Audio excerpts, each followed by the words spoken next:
Hello, Betty. Oh, hey, what's up, Spy? I'm good, how are you, man? Not too bad. I guess we're waiting on JP now. Yeah.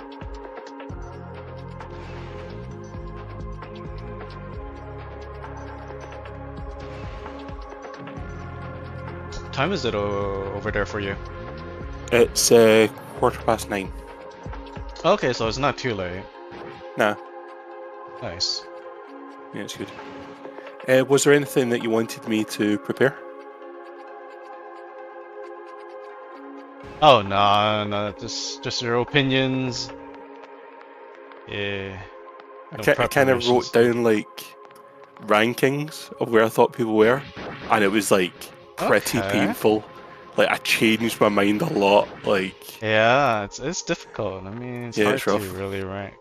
I mean, I think what I want to do is we'll probably just go down the list team by team. So we'll just have everyone pitch in like your thoughts on each team until we covered everything that we want to say, and then we can move on. And then at the very end, if you guys are down, then maybe we do like a light ranking of teams at the end if you want. yeah, sounds good. Yeah. I just need JP to show up. Why did you ask me to do it? I thought you'd be interested, that's all.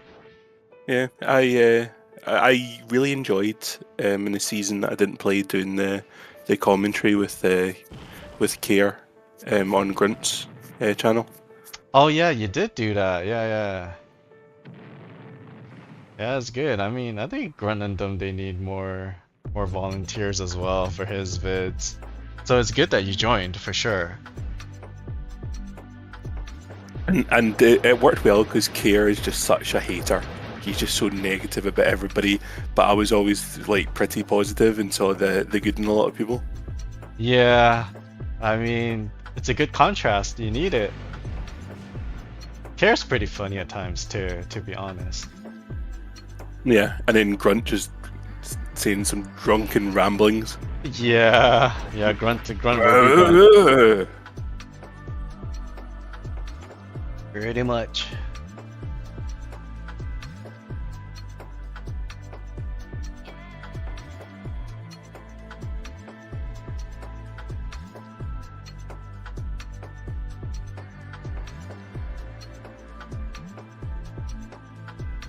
Gotta ping his ass on Discord. Even though we are a bit early, I guess, but... Oh yeah, my stream's already up, by the way, just FYI. Oh, and Twitch? Nah, I'm YouTubing. Because Twitch, the new rules, it sucks. Because you can't have like multiple hours of like highlights anymore. So your VODs will get deleted on Twitch nowadays. So I didn't want to do that. Because I think YouTube, you keep your VODs forever. So that's why I'm opting to just like stream Subspace on YouTube instead. Right, okay, cool. Yeah.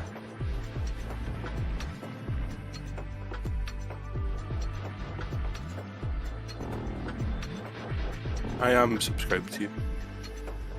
Alrighty. Thanks. I think I was on Twitch as well. Yeah, I think so. Yep.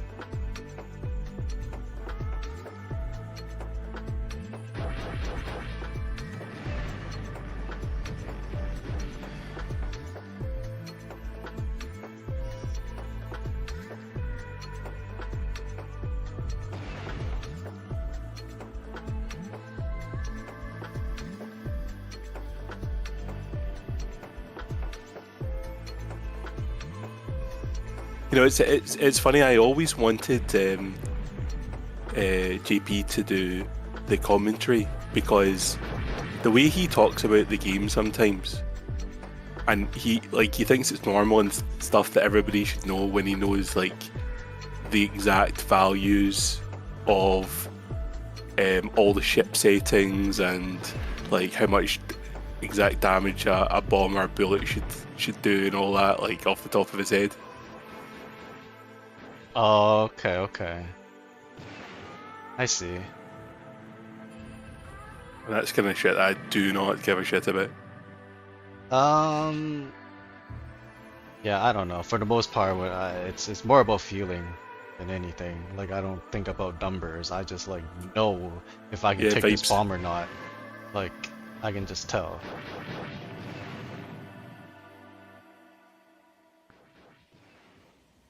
Like everyone just has an idea of how much your opponent has, because everyone by now is able to keep track of multiple things at the same time. Question is how accurate is your energy reading? Pretty much.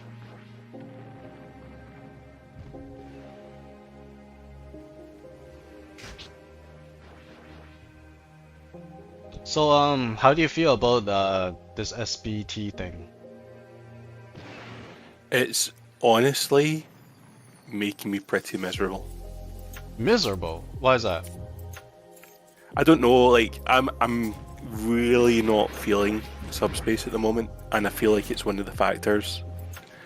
I mean, partially it's like after last season, and like coming off like a big high, you know, like total top of the world, and Right. then just like now it just like feels like I'm playing for no reason, and then I've logging on doing an Oh. SPD, and then like getting a bad team or whatever, and it's just Yeah.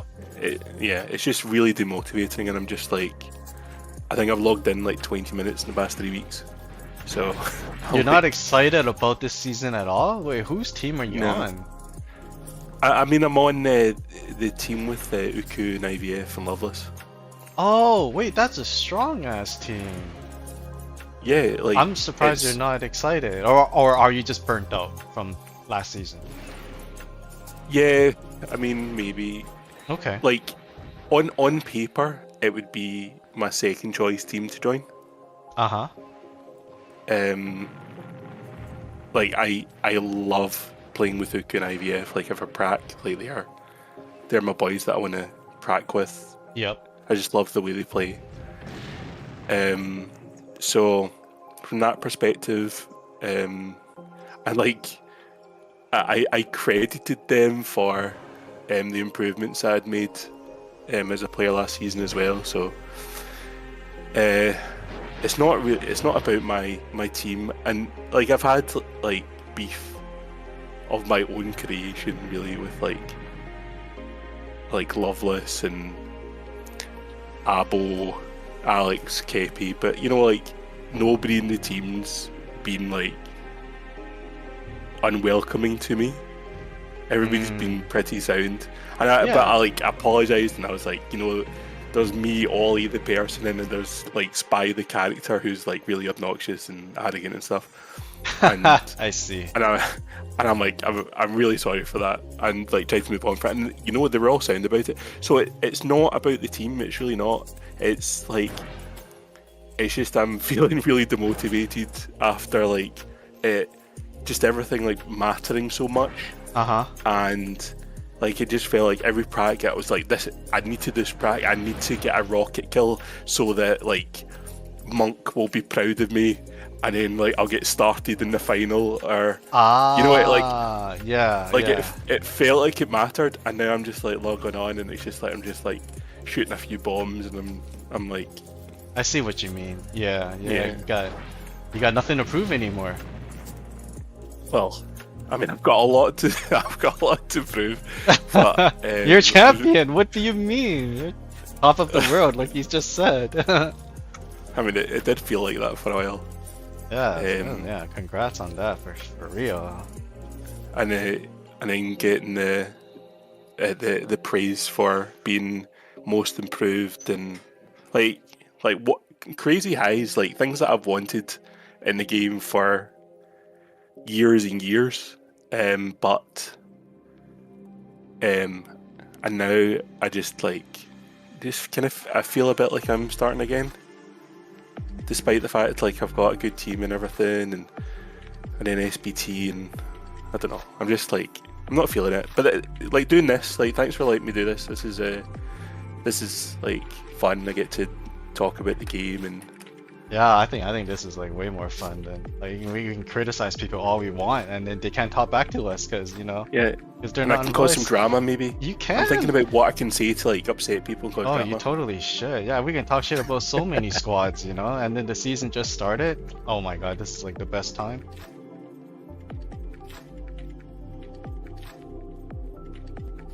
So where's the man of the hour?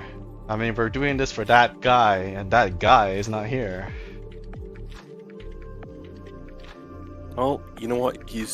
If he showed up now, he'd be 3 minutes early. True, true. Yeah, we are still early. Just But we've got 4 listeners at the moment who are I'm sure enjoying the interview with Spy, oh, of course. That's why you're picked. the pre-show. The pre-show. That's right. That's right. It is only a warm-up.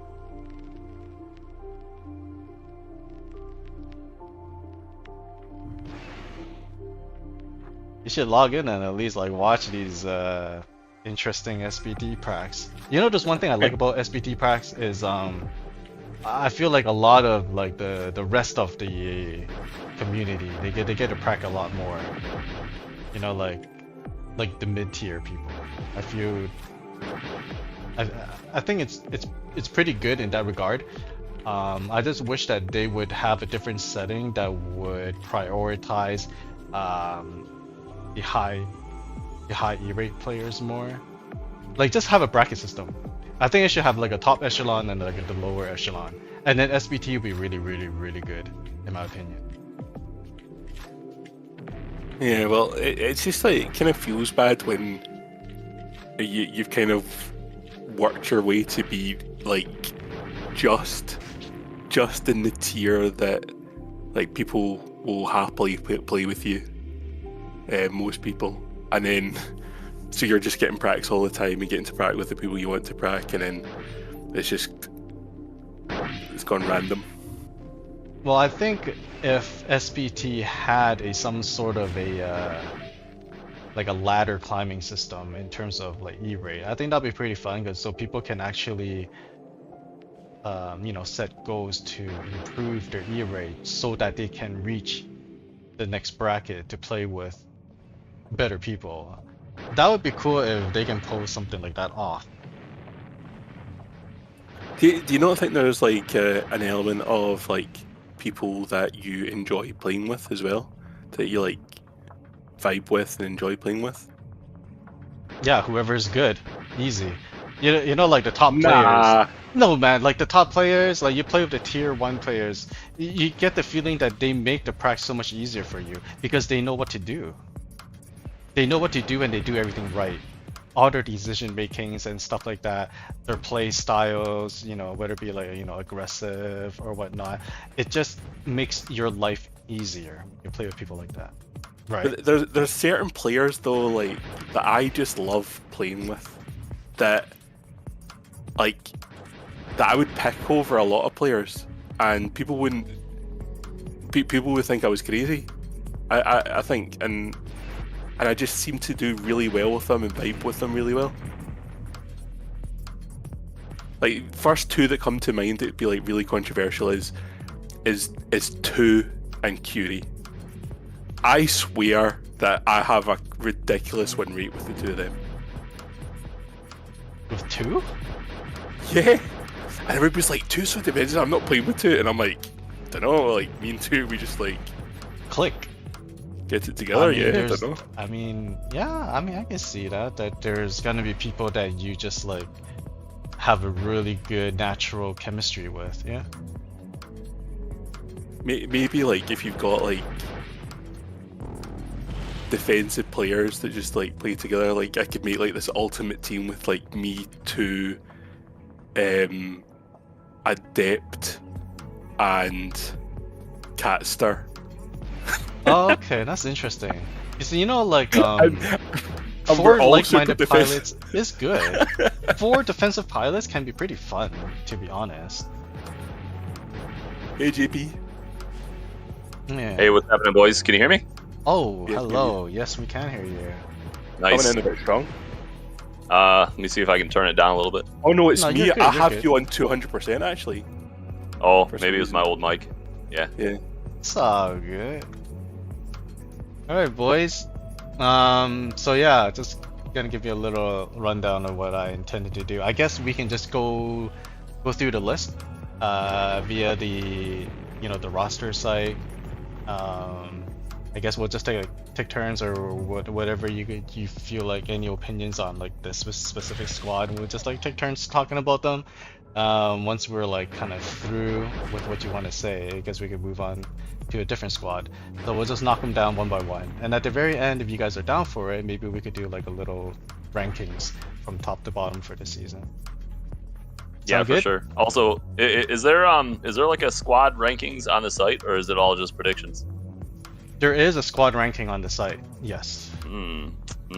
Oh, But- interesting. But the problem is you cannot rank the squads on the site unless you're rostered on the team. So that's the only downfall. What? Yeah. Oh my god. Yeah. You sons of bitches. Yeah. Yo, Retro. Holy fuck, that guy's loud. Y'all got a stream going on and didn't invite Retro. You sons of bitches. Well, welcome aboard. I guess you could join us now. What's going on? I got a couple minutes. Just figured I'd fuck with you guys for a little bit. Couple minutes and Yeah. you're useless. You're useless to us. You got a Okay, you know what? video sharing somewhere? What's the topic of a discussion right now? We're just doing some squad analysis. And since everyone's here, you know what? Let's start off with zero energy. Oh Do you- man. Whoa. No guys- man. Do you guys know when like there? I was about to say, should you not spam that you're doing this? What? Hey, before that, I want to know what Spy was just talking about. How do you turn up and down like individual people? All right. So you It's just gonna right be click different them on and it's phone. got user volume. It's gonna be different for phone. I don't know. Ah, there we like- go. Because Betty's coming in really quiet. Oh yeah, I'm always like that. Yeah, you have to crank me out like 200%. Always. I don't know why. It's just like that. All right, there we go. All right. Anyways, first squad, zero energy. Do you have access to the roster list? Yep. I do. Perfect. Well, I mean, you guys can start it up whenever. Who wants to go first? JP? Spy? I'll go first. But that's Retro, your why'd own. you- Oh my god, okay. Why'd go, you build go. that squad the way you did? So, Sure. I'll give you guys reason because I had Jocker available, and then second round I had Raw available. Why wouldn't you go for the best of the best? And I love playing with those guys. I like to play a mixture of guys every season. You saw my roster last season was completely different from the Cup, which is Mhm. completely different from this season. My goal is to build every 4-star, 5-star, 6-star guys all the way up to 7, 8, and 9. And I think Sparrow playing in finals was huge for us. Siri playing in finals was huge for us.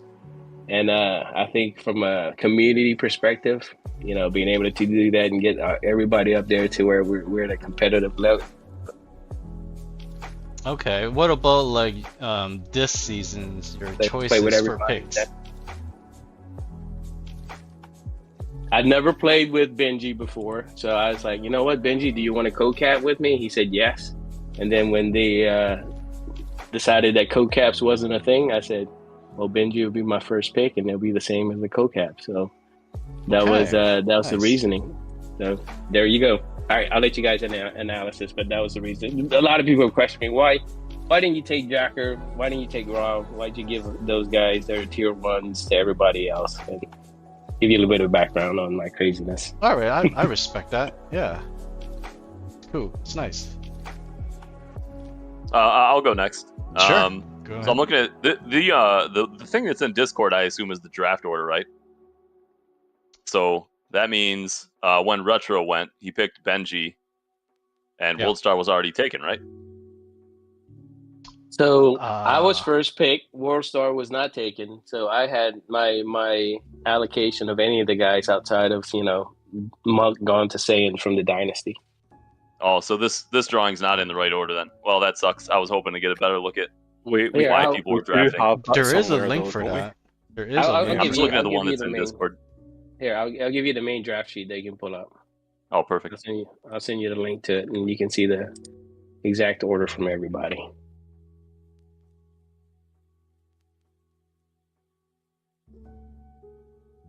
All right, I'm gonna put in the main general chat so you have it. Yeah. So if you click that, you'll see the exact order of draft from everybody. So you'll see that in round 1, I went Benji, and then Masterfall had second pick, and he went Jocker, and then Kenny went Ozim. Ah, okay. Yeah, that is an interesting round 1 pick going with Benji, especially with 50% availability. No, it's like I said. I just played with Jocker and Raw last season. Why can't I I scroll never down? played with Benji before, so I said, let's give it a try and see how it works. So we're learning. Well, Benji's a good player. Yeah, It's interesting that you Scroll decided like not to go. this. You said you played with Jocker and Monk. Played with Jocker and Raw last season. We made it to finals. I mean, we were in finals against Wind, and Spy kicked our ass. But it was a good Yeah, season. Rich was first pick. I'm actually surprised Ra made it all the way to round 2. What's the story with that? It Well, would be he- interesting to get some of the other captains on here, but Yeah, he had very, very, very low availability. So yeah, that's true. But here's then the- you have no energy. yeah, here's the deal. For guys like me and Candy, I guess in that 6-7 range, if we draft a tier 1 that doesn't show, it is catastrophic for our team. But somebody like Rojo or Saiyan, who are tier 1s themselves, they can carry a team for the majority of the season just because they're pretty good. But for mid tiers, if you draft a tier 1 that doesn't or can't show, you're really, really hurting. So that's always a challenge. That's why Monk, rarely gets drafted right away because he's always at very low percentage. And then Rod this season put 0% Thursday and 25% Sunday. So I'm at risk of having the rest of my guys lose every game and lose morale. Yeah, that makes a lot of sense. What about what do you have to say about Benji over Legacy? Give us some insight there. So Mirror was hard set on Legacy being his co-cap this season. He asked me from the very beginning that, hey, I really want to play with Legacy, and that's the only way I'll cap. A bit of collusion there. Yeah, there's some collusion. There's always something. I mean, this is the same with me and Benji. I chatted with him before the draft and see if he wanted to be co-cap. So that was my reasoning, is that I had already chatted with Benji, and I had played with Legacy. You guys, I don't know if you guys were around back there, but all the way back in season 5, season 6, Legacy and I were on Legends together. So I've got history with Legacy. I played with him a ton. So like I said, this season I wanted to kind of go a route where it's guys I haven't had a chance to play with a whole lot of. Yeah, gotcha. Well, Legacy does have a better show rate than Benji, so you're losing out a little bit, but I am. it's understandable. They're both really good players. Yeah. So With Benji, I love to be told what to do. And Benji's going to tell you what to do, right? And I Will he? love that. Yeah, hell yeah, you will. Benji never tells me what to do in practices. What the heck, Benji? Are you listening, Benji? What's up? What's going on there, boy? Yeah, okay. Well, yeah, I mean that does make a little bit of sense. You get a little bit of draft savings probably by drafting an 8.5 instead of a 9 too, so there's a little bit of savings there. Yeah, and then in the second round, I was able to get Captor, who's always a solid guy, another 8-star. And so instead of having 2-tier, high-level tier ones, I've got some really high-tier guys that are veterans that know the game, that've been experienced, that have won championships. So some good pedigree in the team, and that'll help bring up the mid to lower tier guys to kind of step up and get to that next level on their side. So that was my reasoning. Yeah, well, I think you did pretty good. You got a well-drafted team here. Yeah, and if you look at the prac stats, I always draft guys that are very active in practice, because then I know that we can work together and work on individual games and improvements and everything. So that, as a whole, I think it helps the community. The more guys we bring up, the better. So that's my reasoning. And there's a couple of things that you might need to get caught up on here, JP. Last season, Retro single-handedly almost got Terrier banned. He almost got it nerfed, right? So this is why? Retro.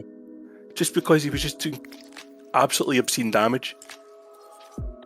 That is the truth. The first season I played Terrier, it almost made Ozen quit one game and made a mid-season Terrier nerf. Mid-season. Mid-season? Oh my god. Yeah, the day after they played us, I was just like, "We're nerfing the Terror. It's it's happening." And I was like, "That is absolutely nuts." And the good thing is that they didn't decide to do it. I say, "Hey, that's a fair assessment. I've got the league leading damage dealt per minute, and it's my first season as Terror. You tell me what you guys want to do with it." I gave them a chance to nerf it, Spy. They chose not to as an overall vote, so they left it. Well, let's come back to that later, because that's pretty interesting. I want to talk about ships and stuff too, but yeah, sure. Well, let's finish what Betty wanted to do here first. So looking at the squad, I think Zero Energy's got a really good team. Retro, Benji, Captor, 80 obviously is really good. It's crazy that you got 80 in round 4, I feel, but I think he's the steal of my maybe draft. He's been lucky. Yeah, I had him high on my draft list. I mean, he's always a solid guy, veteran, and then he plays a good weasel, a good combination of ships. So I think where we got him and how he was rated, and then also he's got great show rates for me. So that worked out really well. Yeah, this is a really good team. We'll keep watching this one, and I think you're going to get a lot of value out of G-Bone and Lemon also. Those guys have been doing pretty good in practices lately. I feel like their E ratings are not reflective of what they're actually doing. So yeah, it's a matter of gelling as a team right now. You've seen them. We practice a ton. It's getting them used to. I think that's the whole thing. It's just the 4v4 game knowledge. Benji's been really useful and helpful in kind of guiding them in our practice. So I think by mid to late season, you'll see a big change in their style, and they practice a ton. So I love it. Yep, that'll be super interesting. Jack is kind of serviceable too, and apt. I haven't seen Akutsu play in a while. I remember him being kind of suicidal sometimes and pretty good other times. Yeah, I think he quit. I don't know. I haven't seen him at all for the past month. I haven't seen Apt or Akutsu, so I might have gotten two guys that are away from the game. But I'll reach out to them. I mean, it's fine. You have more than enough players as is. Yeah. That are active, so yeah, you don't really have to. Yeah, well, I mean, if you're trying to use both your subs, right, then you got to have 6 players show up. And out of those 6, you got 10 players on this roster. Let's assume that like a couple of them can't show up to a game for some reason. You got a lot of people doing stuff on random weekends. And then your last guy down here is Hammery. So, I don't know if there's like a you must play this player at least one game rule, but nope, there is not. No offense to Hammer, but this guy has been doing really bad in a lot of his practices. I wouldn't play him unless he can improve somewhere. Yeah, but, I've made Hammer my season project, so he's gonna get out of the. Well, he was in the 2 range, but he's gonna get out of there. Absolutely, man. Yep, I love taking players. Yeah, he's gonna be I would absolutely love to see somebody make some of these guys do a little better. That would be amazing. I tried to do that with THC and Touch, but I'm not saying, so I can't make those guys step up that much. Yeah, that's my squad project is Camry into the serviceable 4 or 5 range. So we'll see. Yeah. We'll So work. you're That's playing awesome. as a coach now. You're like a teacher. Retro, You see, the I teacher. know the game. It's just I'm too old and my reflexes are too slow to actually have good mechanics right now. So I'll share wisdom where I can as an old man of the. So Of you're the saying squad. you know your limits. Yeah, you don't sound half as old as you really are, though. That's the funny thing. You actually do Man, not. I'm 50 this year, Betty. You So do not sound don't 50 discount at all. I don't discount am the age. astonished. So yeah, I like my squad. Good guys. They're very active. I think my squads are always active in terms of activity throughout the season. So we'll keep it that way. We'll have a ton of practice, and we'll have some learning bumps along the way, like that first game against who was it? The Goonies. So we'll get it. I think you guys are going to be. I'm going to make my squad season prediction for you guys. I don't remember what the team's name was, but the last time I played is during the what was it, GG close season, and KDAC was just killing everybody. Yes, he That was. season, Captor had a really interesting team. I think he had like Teddy and Krill, and his team was really fun to watch because he had like he had a team that was very similar to yours. It's just a lot of solid players and some good value picks. And they Explode, practiced right? a ton. I think it was Yeah. Explode. Yeah. Yeah, I think it was Explode. Yeah, I really like that team. I know they lost that season, but I think they had potential to win the whole season. Wait, didn't Especially we if have you can Blink get one of too? these guys to step up. I thought If you can get like G-Bone or Lemon or Jack or Hammer or some of these guys to put in a little more effort and step up, then you guys have a contender for sure. Yeah.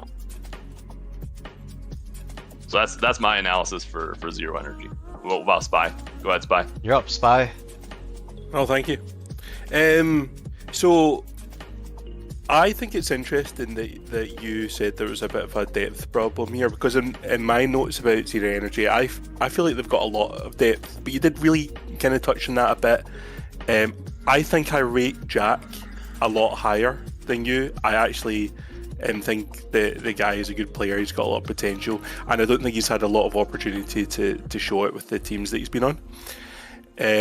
I think 80, you got him very late, great pick, and that's maybe based on his performance last season, but just like recently in Prax, you can see he's gone up a gear. You can feel it, and he's going to be like a massive player for the team. There's obviously been a bit of sacrifice there with the Benji pick at the start, but I think that for what you're wanting to achieve from the team, I think it's going to be really fun. I think there's going to be a lot of learning, and I think everybody's going to get a lot from being in the team. And I think your secret weapon is Lemonade.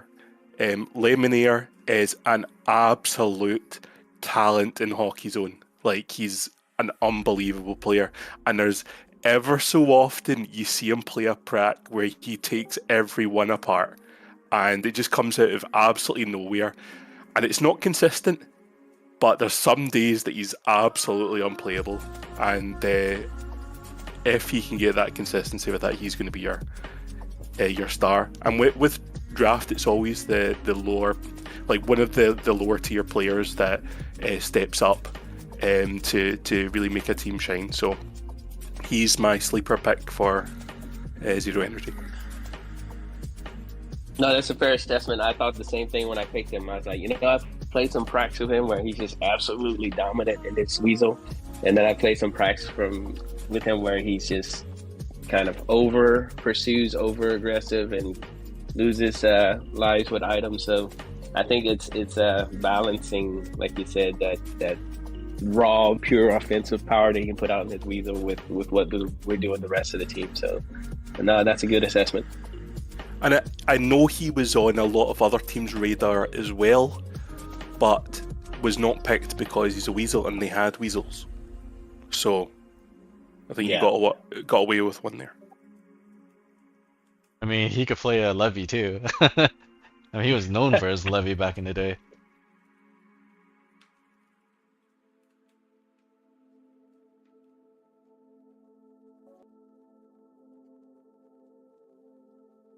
I will absolutely not sing that, Yuri. I'm not here for your entertainment. Yeah, you can just ignore Yuri. Don't worry about it.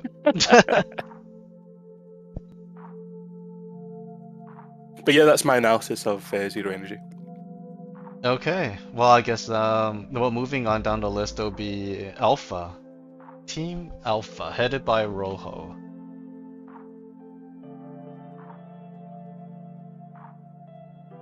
You first, Betty. Oh, I'm already done. I already wrote my analysis on the website.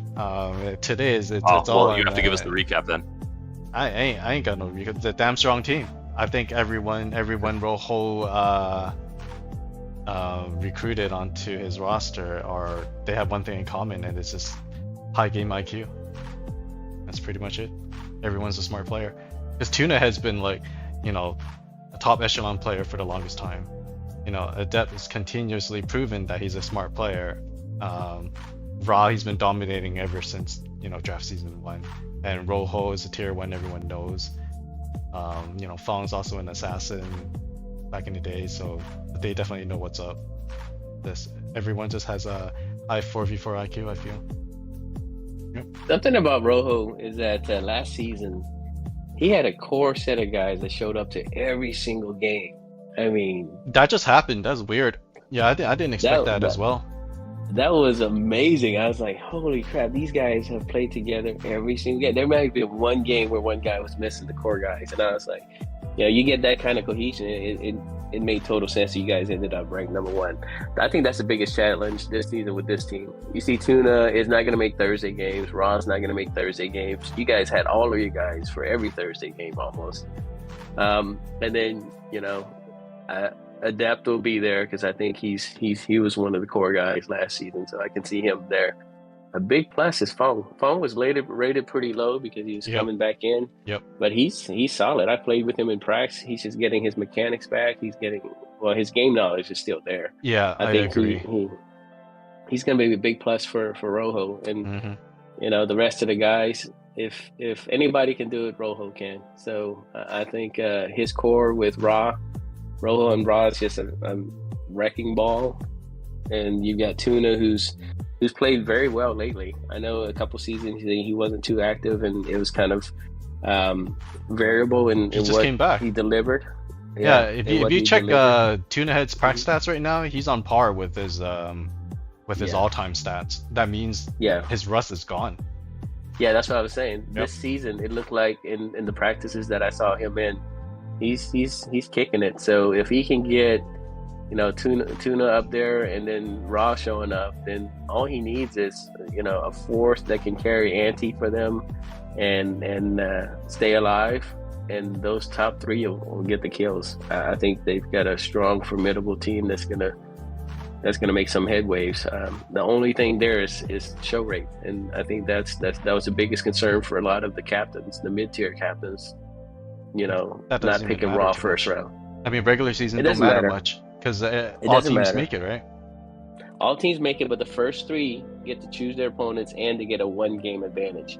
And it's every team makes playoffs, but when you're mid-tier, that 1-game advantage can be pretty challenging. Meh, debatable. I mean, if you're the better team, you're gonna win every time. Yeah, I mean, having 1-game advantage is pretty big, right? It could be, but it might not. Yeah, be. I mean, if you've got teams like there have been a lot of seasons where teams like it's a best of 3 and team lost one of the games, so yeah, in those instances you're automatically winning. Yeah. In the history of the draft playoffs where we get to select opponents and have a 1-game advantage, there's only been one team that's overcome that, and that was last year with Spaceships versus Captor's team. But outside of that, every other team that's gotten to choose their opponent and get that 1-game advantage has won. So that's been. It felt big for us. It felt really big. Yeah. So that's something. My goal is being realistic is to avoid being the bottom 4. That's my goal. It's to avoid being bottom 4 so we don't get that disadvantage, and then whatever we can make in the top 3, if we can get there, that's be a huge plus. I think it's going to matter this season even more because looking at these teams, and when I was trying to on paper rank these teams, they are so close. I can't remember the teams being this close. That's a good point. Yeah, I think the teams are pretty more balanced this time around. Yeah, and I know that there's a few folks that weren't big fans of raising the floor in terms of rankings, but I think we've got much more parity in terms of overall teams this season, and we'll see how it plays out. But there was a big anti-raising the floor movement during the drafting process. Wait, what do you mean by raising the floor? Like, so you remember the Run from 2 till 4. Grunster loophole, the ZZ Top loophole? Whoa! Let's not call it a loophole. It's propaganda. The loophole poophole. The poophole loophole is what we called it, and it's true because here's what guys like San and Rojo were able to do, and nothing against it because it was there. They've done it every draft season, but because they're so high ranked compared to guys like me and Candy, they would draft Hammery, Grunt, or ZZ Top first, and that gave them the capability to be first in the next round's draft. And then once they draft a decent player, it still allowed them to be first in the following rounds. So in doing that, they got guys they were never to play, but it was just a positioning strategy versus somebody like me who would have to draft high players, and then I would drop to either mid or bottom of the next round, and I'd have to get lower tier players. So by bringing everybody up to 4, it kind of alleviated the, hey, I'm just going to draft Grunt, throw away a pick, but at least I'm guaranteed 2 top picks afterwards. So that's the poophole loophole that we fixed this season with the floor raising. Okay, interesting. Yeah. We should come back to that one later also, because I think that's a bad system, or a bad fix to the problem anyways. But I agree with you. This is an experiment that we'll see how it turns out this season based on the results. But if you look at the rosters overall, everybody's got some that are pretty strong rosters, but there's no, like we had last season, and not any disrespect to MindRight, but everybody looked at MindRight's roster and knew that was going to be a lower tier team right off the bat. And that's what ended up happening, was that, it just, they got demolished every game and people quit. So that's what we're trying to avoid is make everybody competitive. Yes, we're all getting playoffs, but also they're decent games every week. So we'll see how it turns out. Okay, that's fair. All right, Spy, you're up. Wait, what were we talking about? Team Alpha? Oh yeah, thanks for that. I was completely sidetracked after Retro trolling me there and with his comments about the loophole. Yeah, Alpha. So yeah, I think very strong team. I'm a big fan of Tuna Head. Like, I remember being a small child and watching him on Intrepid playing with Mop in a Weasel, and he swears he never played Weasel, right? I remember him playing a Weasel and he was an absolute beast. So big fan of Tuna. I think he's a big player in that team. I obviously Rojo. Top 3, let's say top. Yuri said that I'm a liar and I never was a small child. Yeah, very funny. Rojo, top 3 players in the league, right? And people might argue with that and be like, well, why only top 3? But yeah, he's up there. Ra, one of my favourite players. It's just like one of these guys that, you'll prac with Ra and you'll be like, no, shrug, Ra, don't really get it. But then when you see him in a league game and you see how he just makes things happen, he opens up space, he just creates opportunities for the team, especially in the slower games where he will flank and just make it happen. It's kind of magic. Saying that though, he's not at his best, and his the show rate that he's advertising is not looking particularly good for the team. beyond Ra, you then got Adept, who is pretty defensive. People have likened him to Spy. You know, he might be a bit of a defensive player there, so might not be contributing as much to the overall goal of the team. But there is Fong, you know, that can come through. But it does feel like the team is lacking a little bit of depth there. And that wasn't my initial impression when I looked at it, because when I made my first list, I was like, they're my pick to win the whole thing. But I've kind of thought about it a bit more, and I've steadied that opinion a little. But I think they are a lock for top 4. Calling it already. That's a fair assessment. Oh, FYI, Adept did MVP his very first match. He actually played amazingly well last week. But anyways, so you're good with your assessment on Alpha? Alright, then I guess moving on will be Copper Jacket. I believe whoa, hold on. Wait, you didn't get the JP assessment. Did I? For Rojo. Did we? Oh, No. my bad. Wow, JP, Betty, that is such disrespect. My apologies. Please, the Mr. floors are yours. Go ahead. So first of all, I'm kind of surprised a little bit by the round 1 draft of Tunahead. I like Tunahead as a player, but it's just, you know, if you look at the first round draft, right, you've got 8.5, 9, 8.7, 8.5, 8.5, and then you've got Tuna at 6.7. I'm not sure what the plan was there. He's a really good player, but where's that draft list? It's in the general chat. Yeah, I see. I got it in front of me here. Yeah, man, he passed up on Worldstar, Benji, Ozen, Teddy, Tool, IVF, Ra. I mean, some of these are big names up here. You know what I mean?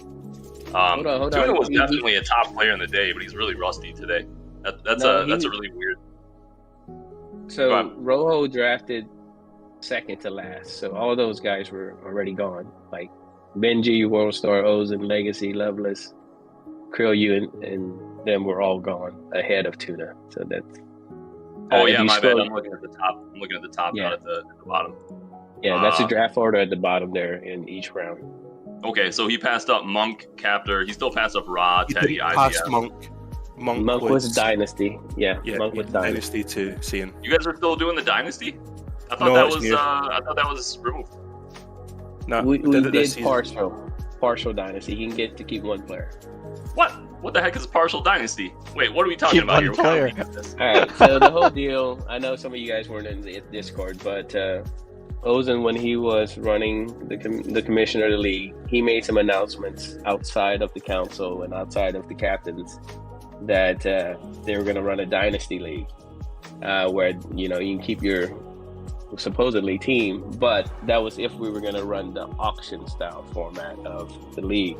As we explored the auction style format, it just wasn't going to make sense with the number of players that we had, so they scrapped the auction style format. But the dynasty announcement was still in the main Discord. So after the season, Win was like, "Hey, you guys got this dynasty announcement."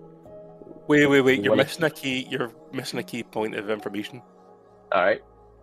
Captor then doubled down on the dynasty thing when You're he right. mentioned the prize money.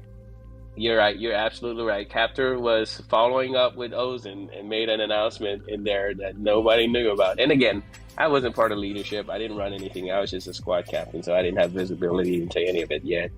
But Captor made a follow-up announcement that had a term for Dynasty in there. So, in fairness to everybody, it was something that it wasn't really thought out well by Ozen before he announced it to everybody. When we pinged him about it afterwards, after he quit, he's like, yeah, that was something for the auction style format, but it didn't really work the way we envisioned it. So we should have scrapped it, but they left it in there. And then Captor, without kind of checking with him, made the announcement also. And it kind of left it in a weird place. But, for us, we were like, the only way to make it fair is we give saying a player that he wants from his team, and then going forward we'll make a formal announcement about Dynasty. But yes, that's why he has Monk this season. So you started with Dynasty plus whatever the other requirement was, like whatever arrangement, and then you removed the other arrangement but left the Dynasty, and so all these guys that didn't have Dynasty teams just got nobody. Dynasty was only going to be for the winning squad, and the ramifications or the details of it was known only to Ozan at the time, because he didn't bring it up with anybody else when he was commissioned. So that was the quandary that we were in, but we also recognized, we can't just take it all away. So we kind of met in the middle and said that, we give Sam his pick of one player, and then we try to draft a fair draft and then see how we go from there. That's very interesting.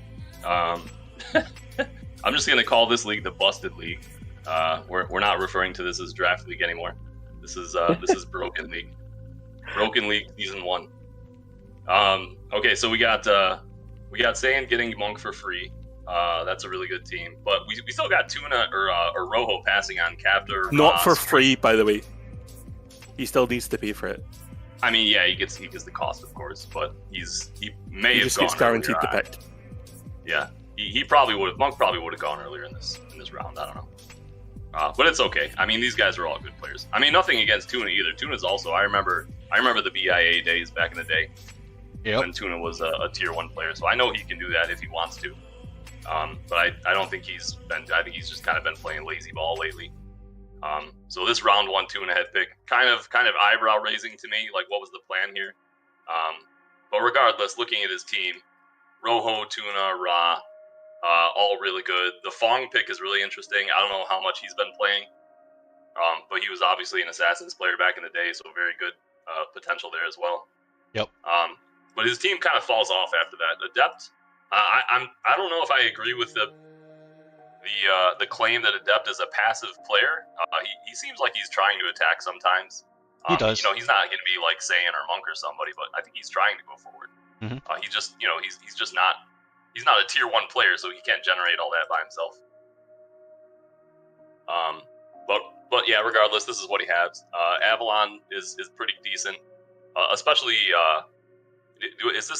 I'm assuming this is still correct, even if it's not in the right order. That Avalon, yeah, round 6 draft Avalon. That's pretty crazy. I also think Avalon's salary of 4.75 is bonkers. How did Avalon become a 4.75 rating player? That's 0.75 above Grunster and Hemery, and and Swix and some of these other guys. What? I would be curious to see what the story is there. Wait, are you saying he's too high or too low? Oh, he's definitely too low. There's no question about that. I mean, he's not a 9 player, but he's definitely not a 4.75 player either.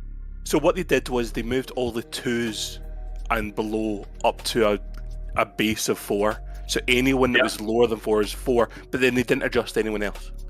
Right, I remember that. We were talking about that. And we'll come back to that later, too, because I cannot stress enough how much I disagree with that decision. This whole last few rounds of drafting is crazy. But regardless, the 4.75, he got a really good value, I think, out of Avalon right there. Avalon's never going to be a tier 1 player unless he steps up compared to his recent performances and practices and such. But he's a very solid player. I would not put him at 4.75. So I think Rojo got a lot of value out of this roster. I don't know anything about EK or Ek or whatever we're calling him, and I don't know too much about Creature. Very little about Kodiak, and I know who Dutch is. He's probably going to suicide, and he might get some rep kills for you, but you're going to want to, if Rojo is listening, you're going to want to make sure this guy uses his repels before he dies. I don't know how possible that is, but we tried and failed. We played with him, so. Yeah. I would like to see him step up, though. Dutch is a great guy. He's a lot of fun to play with, just needs to repel more reliably. ZZ Top, I don't know too much about ZZ Top, but I'm kind of surprised to see him go in round 3 as well. No, it's tactical. Yeah, it's tactical. Yeah. Because of the draft format being broken and the salary cap at 30, it was a strategy for people to pick low cost players to increase their order in the following round. Okay, so that's interesting, but I guess we'll see how that works out. And it's been like that. It's been like that every season since draft came out. Since draft season 1, it's Yeah, that it's been like strategy has been deployed. Yeah. Well, that's why I don't really like this 4.0 thing. And I'm actually, maybe we can come back to this as well. I'm not too sure that I even like the salary thing at all. We were talking about that in chat with Saiyan and Monk and some other guys a few days ago. Like, why even have a salary? Why not just let people draft in whatever order they want? But it's what we have right now. And I agree with you. And here's where, in the perfect scenario, we would have 8 tier 1 captains. And they would draft whoever, whenever, and do whatever. Yeah. The problem is we've had captains that are 9.5, which is saying, and then you get me at 6.5, 6.7. And you have guys in between. So Saiyan and Rojo are super strong captains. And then you get a bunch of mid-tiers. Having everybody draft whoever, whenever, they would immediately have an advantage, because my first pick is equivalent to them having 3 picks already, because they can get a tier 1 as their partner, and then the next round they can get, if it's still available based on however they drafted, they can get another tier 1. So it would be broken immediately. The only way to do an open draft is if we had all of our tier 1s say, step up and say, you know what, I'll be a captain. And if we have that scenario, we throw away the rankings and just let them have at it. It's true. Yeah, that's a good point. Yeah. Nah, there's other ways you can do it. But the salaries is one way, so I'm not gonna complain about the salaries too much. But there's other ways to do that also. I mean, it's been working out, so whatever. Yeah. I mean, we're always open to recommendations, and we'll try whatever's recommended. But we try to test things out, run some mock drafts, and do things to make sure it's not broken. In every other scenario, we tried, a low amount of tier 1 captains. It leads to what happened at Summer Cup. You saw Betty at Summer Cup. We had Rojo, Jocker, and Raw on a team with Loveless as a sub.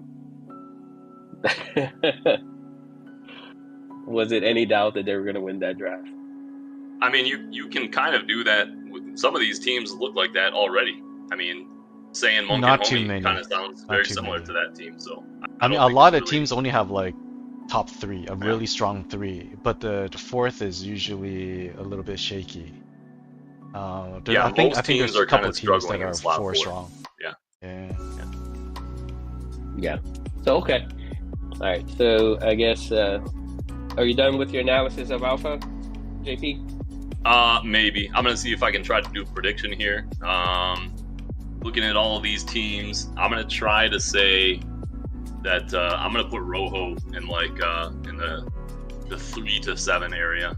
I don't think they're gonna be the top team this season, but I will say there's always room for some of these guys. I mean, like if Fong steps up, and you've got Rojo, Tuna, Ron, Fong playing at the best that they've ever played. That's already a really strong team. I like that lineup. Yeah. So it'll depend on how well some of these old veterans, if they're playing at 100% or if they're just kind of rusty and bored and not really putting their effort into it.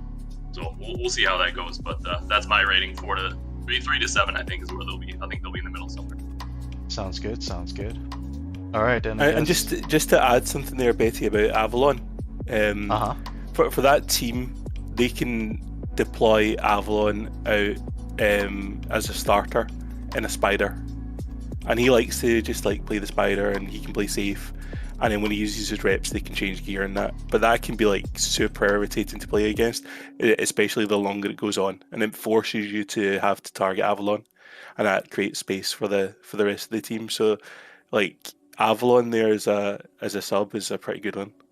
He played Lancaster first round that they won against Wind. Oh wow! So he's been practicing his He's been practicing his Lancaster. Yeah, Avalon drew first blood that match. Yep. So while we have the team here, So I had a bunch of people give me shit for lowering bomb alive timer from a minute to 30 seconds. My reasoning for that was if you can't hit somebody with your bomb in 3 seconds, 5 seconds, 20 seconds, that bomb should not be any very relevant to the play. You know, in some scenarios, we had players just back up and lob bombs into the space because they didn't feel like, engaging with the team. We had lanecasters turn completely opposite direction to just line up 50 bombs outside of play. 30 seconds, I still think, was a valid timer that you still had your opportunities to have floaters kill, but you didn't have bombs lingering for a whole minute. That's what the original timer was. So they had me do a I see. compromise to bring it back up to 45, but that's Oh, a topic I still am not in agreement with. But I let the you team know I vote had on your it. back in that decision, and with 30 seconds, you can go all the way from one side of the arena to back to the other side of the arena. Exactly. Yeah, you know I had your back in that decision. Yeah. So I was like, there's no reason to be rewarded with a damage or kill a minute after you fired a bomb. There should be no reason, and the only detriment is that it slows down the game because people can just back bomb and it just floats there for a minute. But So does a everybody bullet was. spam. I agree. I told them if you guys want to nerf Terrier bullets, I'm open to it. Do a vote. They didn't want to nerf Terrier bullets, so it wasn't that I was against it. It's just it didn't pass the vote. But this Well, I'll tell Lancaster, you what. this one, yeah. I'm gonna give you the JP expert analysis here.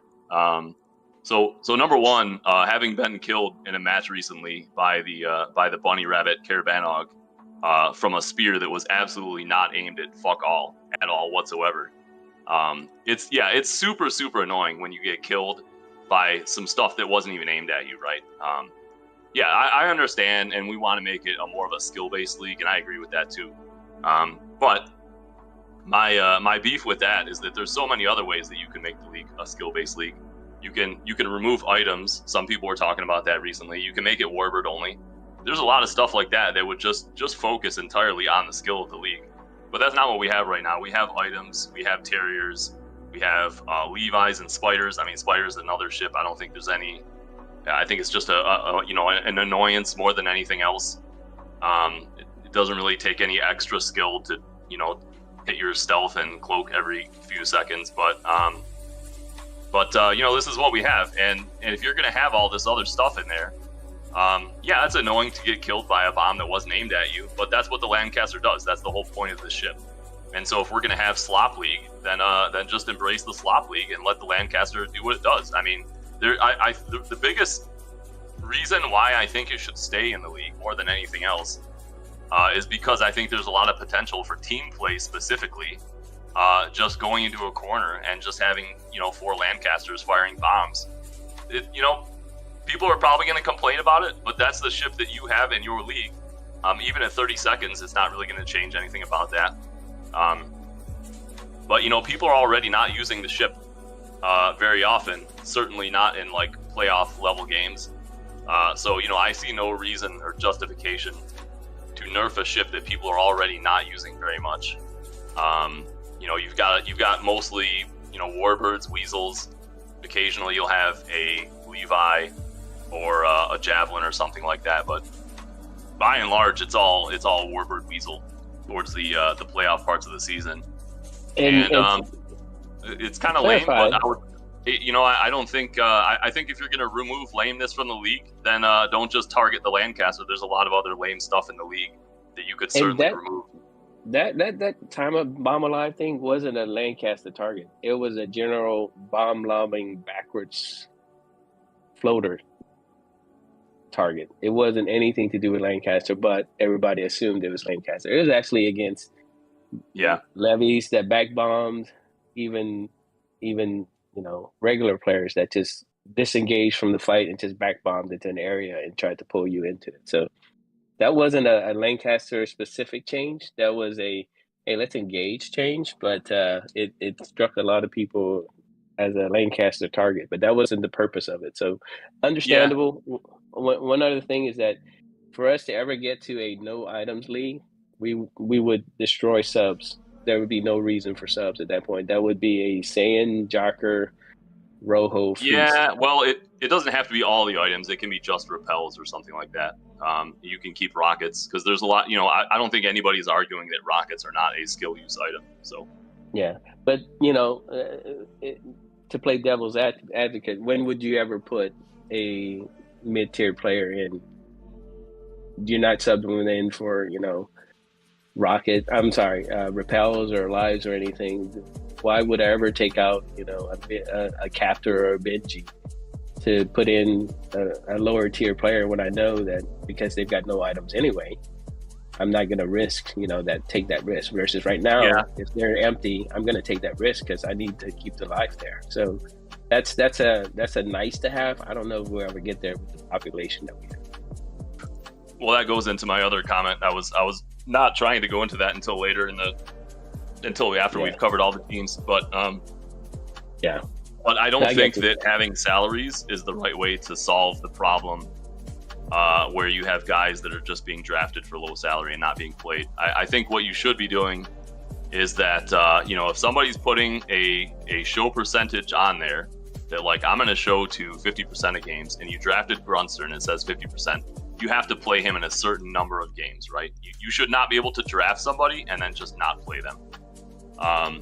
And then, if they die a couple times in 2 minutes, well, then maybe maybe there'll be some rule allowing you to sub them out. But, I don't think that that's the right way to handle that problem. I think the salaries are there for a reason, and it showed up in a really bad way when Halu started using those salaries in the SBT system.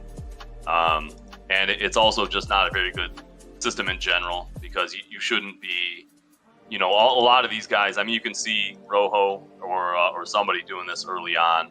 You had somebody drafting a 4, Saiyan drafting Dare in round 2, and then he drafted Homie in round 3. I mean, obviously, Dare was the value pick here, but I don't think he would have drafted this number if it wasn't for salaries. Maybe Saiyan can correct me if I'm wrong about that, but that's what it looks like to me.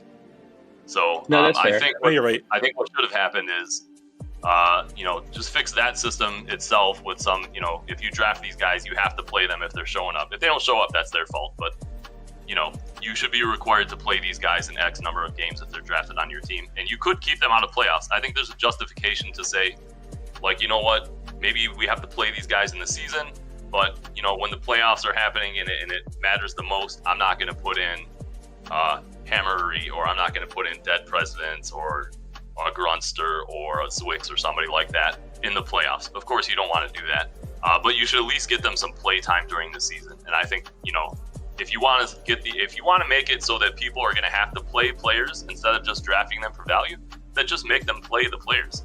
Don't try to do it some other roundabout way. So there's a lot of stuff like that going on.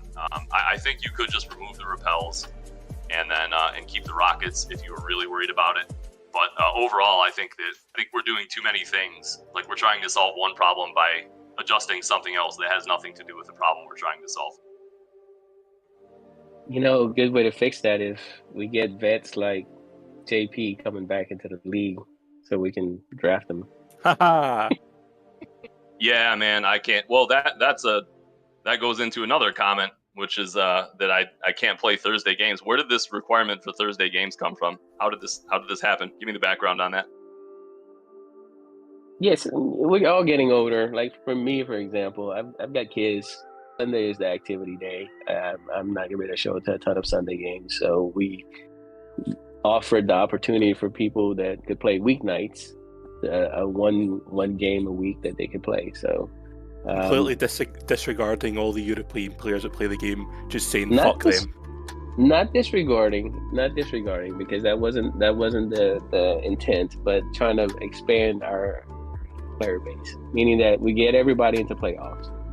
We still get every Sunday game, so those that can make Sundays play Sundays, and then once every other week we get a Thursday game, so that guys that can't play Sundays can play Thursday. So that was the reasoning for it. It's kind of a medium that we're testing, and like I said, it's not anything set in stone, but it helps out some of the guys that want to play but they can't do weekends. But playoffs are only Sundays. And then there's still a Sunday game every week. So I don't think it's isolating anybody or targeting anybody. It's just a way for us to get more activity and ultimately keep as much population as we can. Well, we'll see how that goes, I guess. I think my prediction, Sundays from 2 to 4 p.m. Eastern has been the standard for league games for decades, and I think Thursday night games are just going to be a kind of a wash. I think there's going to be a lot of no-shows on Thursdays or very little players showing up. But I mean, we'll see. Maybe you're right. And here's the deal: guys like Sparrow and Suri, they grew tremendously on Thursday night games because we couldn't, Raw couldn't show, so I had to play mid lower tier guys. And not that they're mid or lower tier guys, because they're really good guys, but in terms of positioning in draft rankings, those guys grew tremendously. We lost a bunch of Thursday games, but they had solid starter playing minutes and that were relevant against good competition. So and there's pros and cons to everything, but I think overall it's helping some guys get play time, but also helping some guys that can't play weekends. That was the reason for it. The next question I'm going to ask you is, did those Thursday only guys, or so they claim, are those guys showing in playoffs, or are they just a non-factor in playoffs at that point? Well, they started for me in playoffs, so I can't speak for every team. I can only speak for mine, right? So they did show up in playoffs when it mattered on Sunday, right? Yeah, they're still there. And so you know tells what? me that they can make Sunday games if they really wanted to, and they just have other priorities, which is fine. But I certainly wouldn't draft a player if I knew he was only going to show up on Thursdays. Sure. That's just me, though. I mean, there's nothing wrong with that system. If that's what you guys want. Yeah, and like I said, we're testing it. It may not make it next season if it's not successful, but guys that are veterans like Rojo, he liked weeknight games, and his input is valuable to us because he's been a founding member of draft and he's been contributing. So we'll continue to get everybody's feedback, and if everybody hates Thursdays, we're going to take it out. It's not like it's something that has to happen, but we understand it's a challenge for European players, just like Sunday is a challenge for some American players that can't afford a Sunday afternoon to Subspace. So we'll continue to work on it. I just want to say one. Sorry, I expect all of these players to quit their jobs if they want to play in league. That's the expectation. So I just want to say one last thing on it, and I won't bitch about it anymore, but it wouldn't be right for me not to say it. But there was only 2 Euros that showed for the Thursday games last season. It was me and Candyman, and I really don't think any other Euros did at all. So I'm very unhappy with that decision, and I just want to voice that opinion. We'll have the forum. No, that's fair. And I think Captor played, Raw played a couple. You're right. I mean, it's not something that was done out of the blue. It was something that we chatted about overall to see how can we get activities for some of the guys that can't make Sunday. So that was a thought for it. And like I said, this season we're only playing every other week, so a total of 4 games on Thursday. So out of us, 16 game season 4 or Thursday, so it's not a significant portion, but yeah, I'm not meaning to give you a hard time. I know you hear it from Candy enough. It's all good. We listen to feedback from everybody, so we'll see how it plays out this season. If it doesn't make sense, we'll get rid of it.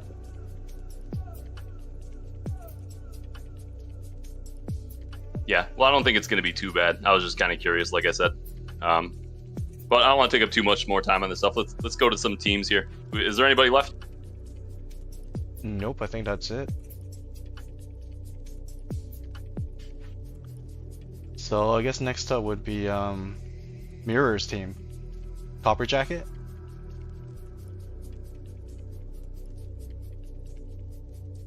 You first, Betty. What? I already wrote my piece. No, you gotta reiterate it. Yo, okay, you know what? I'll make it short and sweet. This is one of the teams that has a top 4, a solid 4 for a lineup. That's it, that's all I'm gonna say. Holy shit, let me counter that. I couldn't disagree more. Oh boy. We got a fight brewing, boys. Yeah. Now, I want to start this off by saying Legacy, my man Pete, is one of my favourite people in Subspace. right? Top guy. That's where this team ends. Like, Teddy is not Teddy anymore, right? Saf. What does that mean? What do you mean Teddy's not Teddy anymore? He's not. Like, we're not. Like, who are we trying to kid? Like, do we think it's like 2016? It's not, right? Teddy MVP'd in his first match debut. What do you mean? He's got the highest not- DDPM on his team right now. Yeah. What are you basing this on? The first game of the season? Yeah, I am. Yeah, okay, cool. Well, I'm basing it on a little more than just one game, right? All right. And I'm just saying these. I mean, like, yeah, he was a tier 1 player, but he's not the same guy he was before, right? And I assume that the fourth you're talking about is Bick. Yep. Right? The guy's trash. Oh boy. Actually, trash. Shots boy. fired. Yo, Yeah, that's no, major like shot. That's like a this- shotgun. You know what? Yeah, this he's not is even holding back, man. I mean, this isn't like the most violent thing I'm going to say today. I'm not going to go in on anyone like this, but the guy's terrible. I mean, I obviously, because I only came in, I watched last season and commented on it. I did the cup, and I played last season, right? And based on that, I played with Bick in the cup, and I was like, shrug.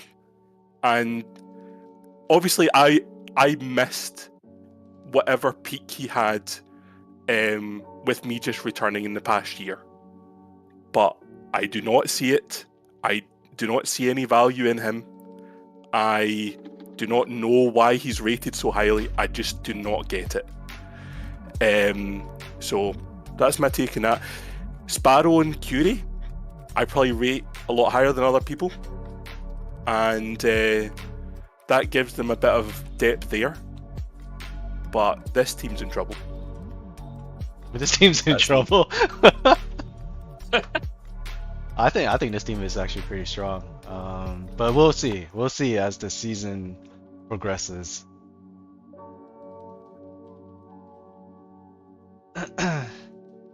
That's my take. I'm done. All right. I'll cap it in now. Who's next? Retro, did you want to have a piece? Yeah, their secret weapon on that team is Punjab Fighter. Have you guys Why is practiced that? with him? Fuck's sake, what are we doing at this point? Are we actually being serious? Am I being trolled? No, I'm telling you, watch. Okay, I'm gonna pull up the results of the first game. Fuck His the fuck. Legacy's Legacy's gonna do his thing.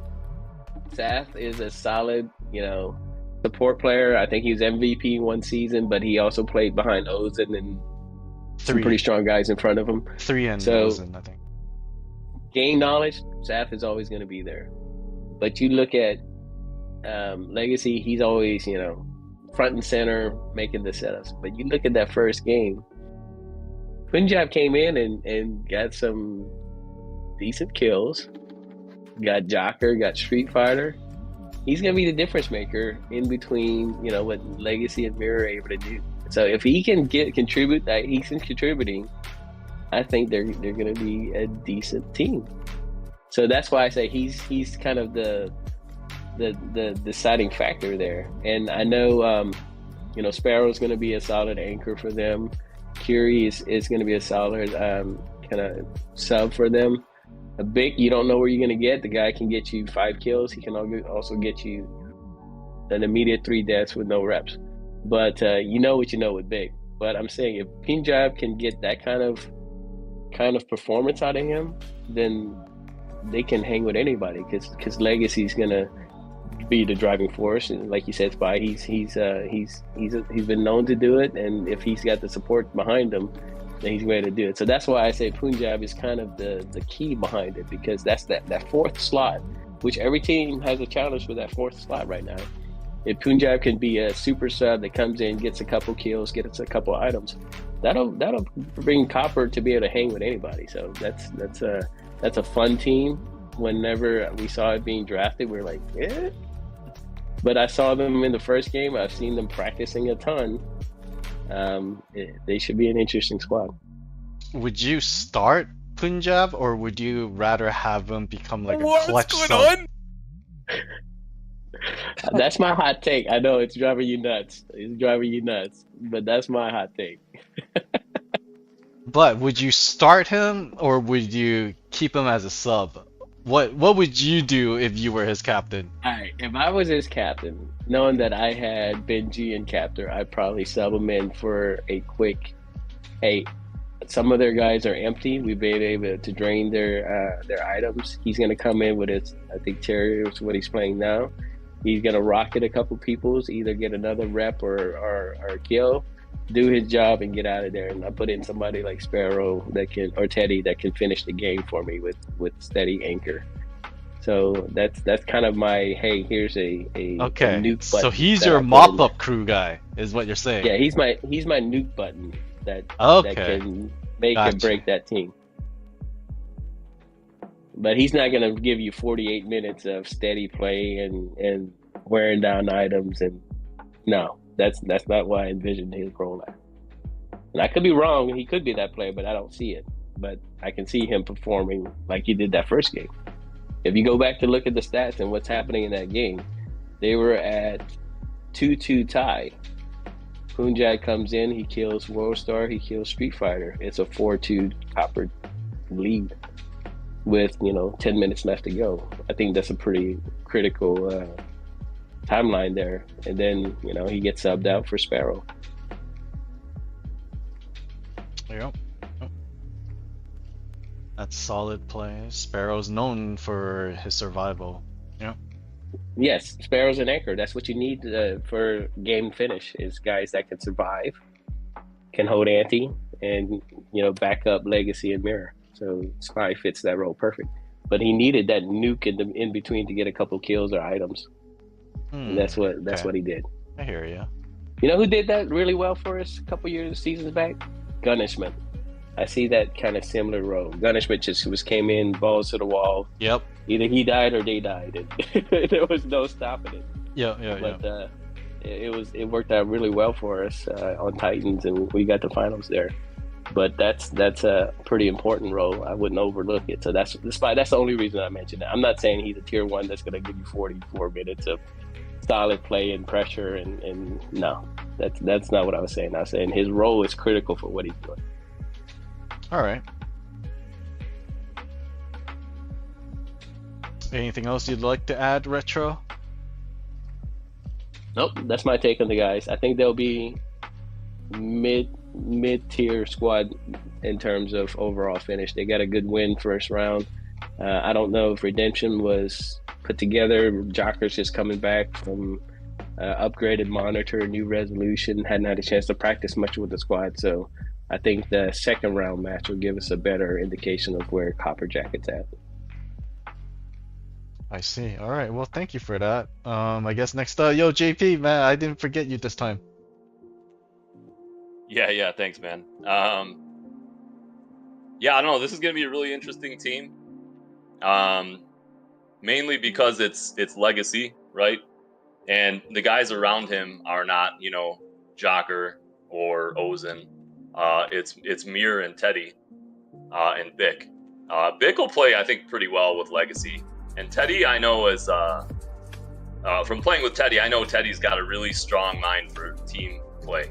Yep. Like he's not Monk, but when you put him with a guy like Legacy, he can make a lot out of that. He can make a lot happen. Agreed. So I like Teddy being on this team. I really don't know too much about Enter. I haven't seen him play too much. He seems like he's doing okay in prac, so we'll see how that goes. But my biggest concern, I guess you could call it, for this team is that there's just too much choke potential on it, right? Like everybody knows, like everybody in this entire game knows, if there's one tier 1 player in the league that you had to decide, like, who's the guy that I'm going to play against because I think I can beat him, it's going to be Legacy, right? And it's not going to be Legacy because he's a bad player. He's a great player. It's going to be because everybody knows that when you're playing against Legacy, you beat Legacy's team by killing Legacy, right? Everybody in the league knows that. 100%. It's a well-known fact. So yeah, it's a tried and tested strategy, right? So either you're going to kill Legacy and win, or you're not going to kill him and you're going to lose. Interesting. So it's going to be a super interesting team to see, and especially with Mirror being the captain on this team and one of the higher rated players here. On top of that, Mirror doesn't play like Legacy at all. So it's going to be a really interesting team. I like Bick and Legacy playing together, but Bick's also another guy, like you were saying. It's very choke prone. And I've seen Mirror die out in some pracs as well. So I think, like, in terms of who's solid on this team, I think Teddy's the most solid player overall. And he has a lot of team play, and he'll probably play off of Legacy a lot this season. So it's going to be a really interesting team. I would make this the wild card team. I really don't know what this team is going to do. It's all going to depend on how well or how much Legacy dies in these matches, how much Big dies in these matches, and whether Teddy can play well off of what's happening. So I'm going to give them a big question mark for this season. That's Copper a fair Jacket's my point. question mark team. Yeah, I see what you're getting at in terms of like choke potential. Yeah, for sure. Okay, well, I guess that's that. Moving on then. Redemption. Yo, this is a big team right here.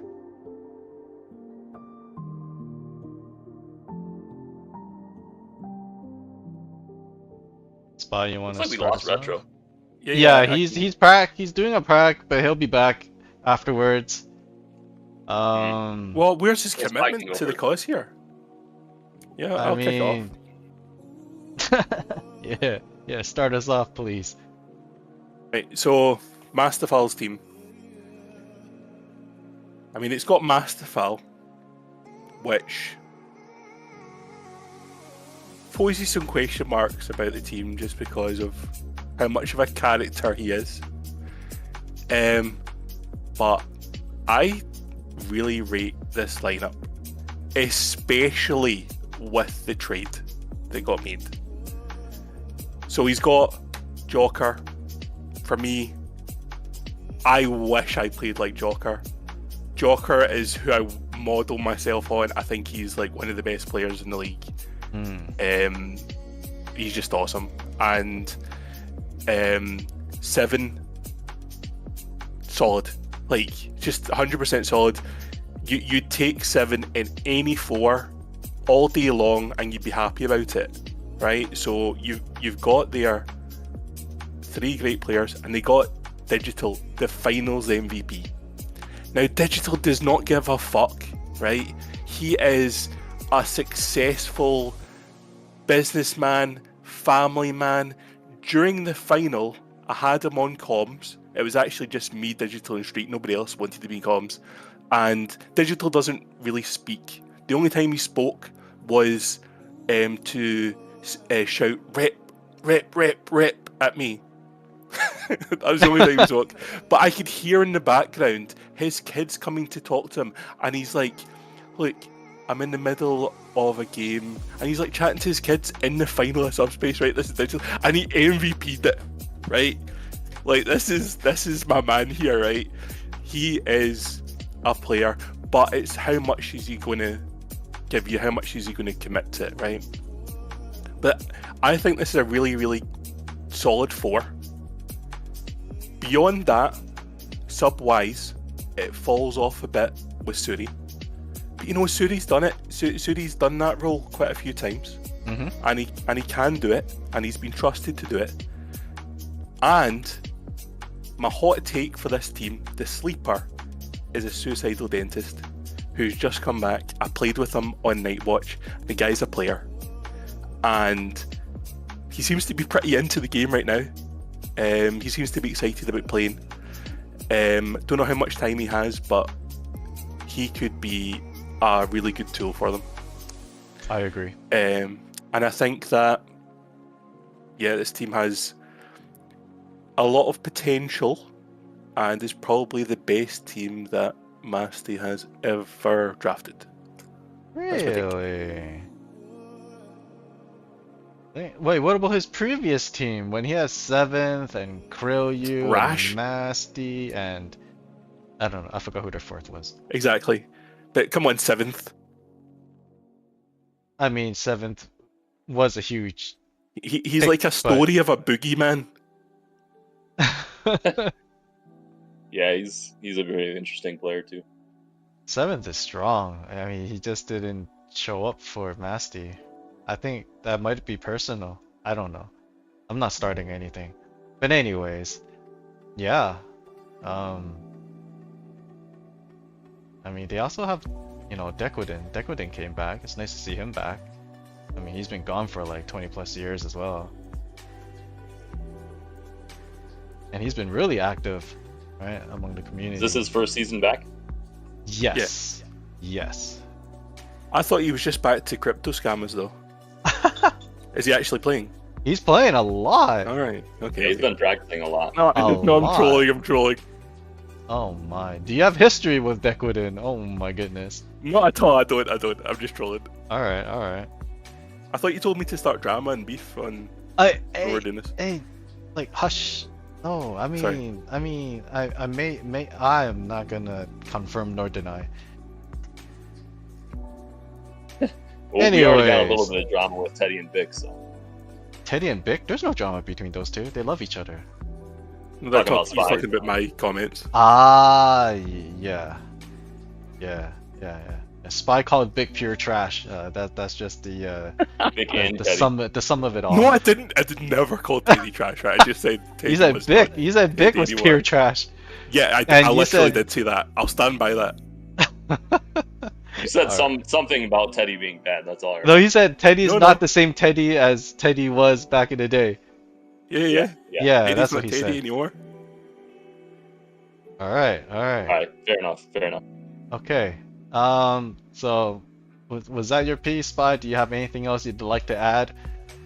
I'm sure I'll want to add to whatever fucking bizarre takes that you guys have about this team. All right, JP, you're up. I already gave my copper jacket. Who are you guys covering right now? Oh, Masterful. Oh, Yeah. yeah, okay. Yeah. All right. So we got Masterful, Jocker, Itch, Sean, Digital. What do we know about Sean? I need you guys to give me I a. don't know. Maybe the worst anything. player in the world. I don't know who Sean is. Is he from I Trench Wars? practiced with him a few times, but I've never seen him outside of those few practices, so I really don't know anything about him. Yeah, I don't know. Well, it sounds like nobody else knows anything about him either. So No, I we'll- do. I've just told what you do he's you the worst got? player in the world.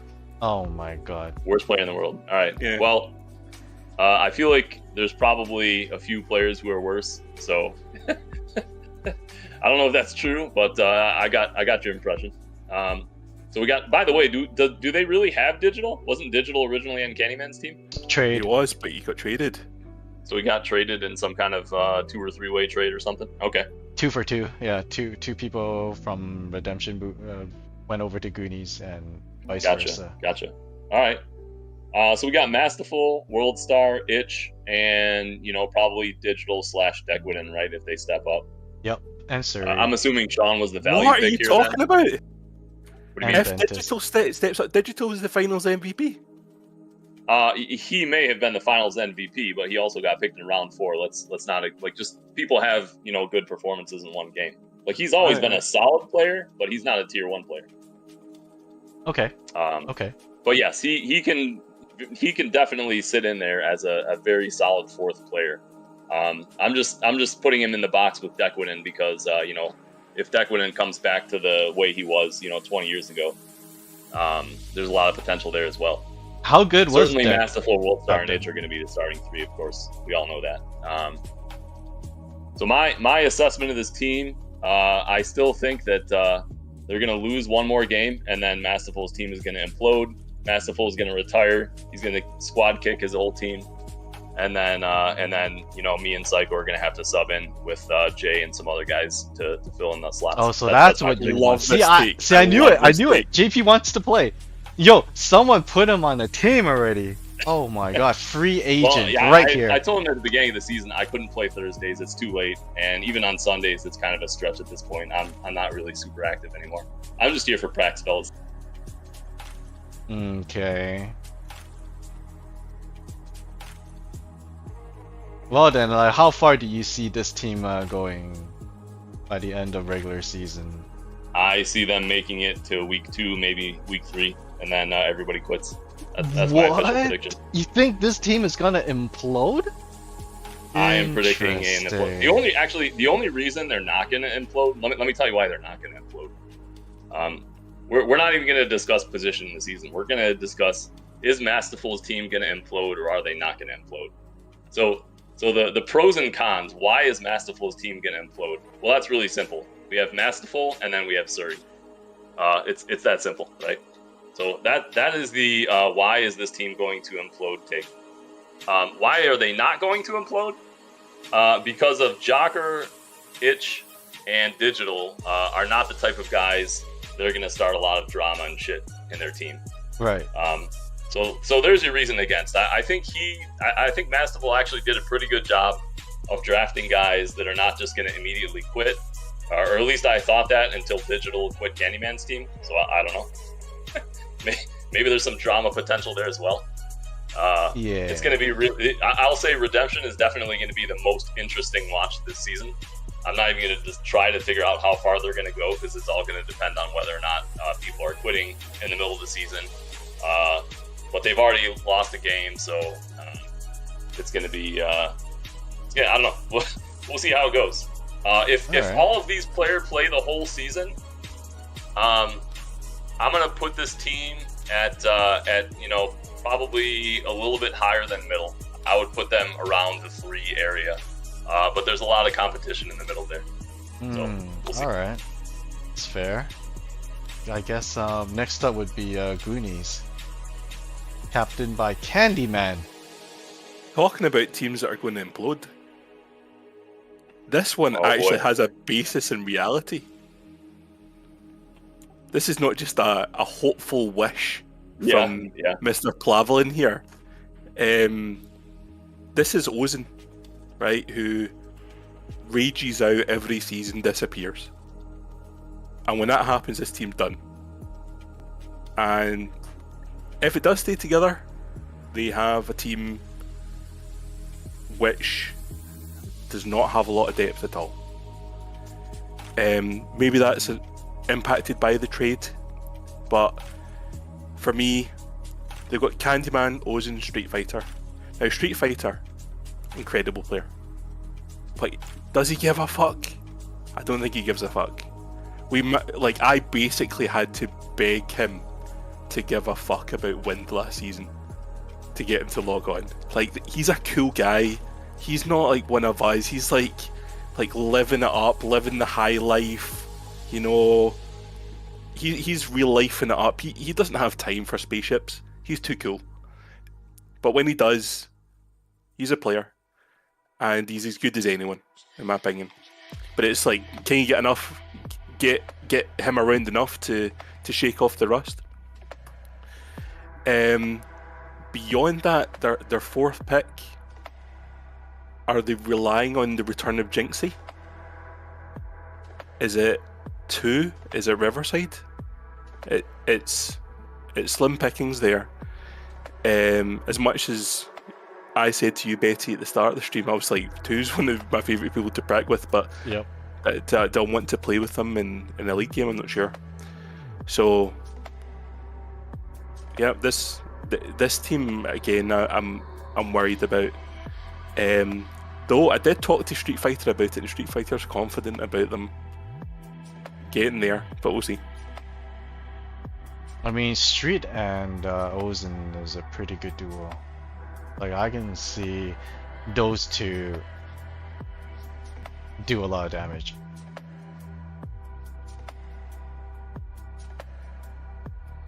And Riverside had a tremendous first game last week. Let's see if he can keep it up. I think this is the season where, you know, he'll be getting his well-deserved playtime. Because I think previously a lot of the teams, they didn't really play Riverside that much. Yeah, he's got potential for sure. Yeah, he's aggressive, right? So, but Isn't he also like a Trench Wars player? It seems like majority of the Trench Wars player are like so heavily offensive minded.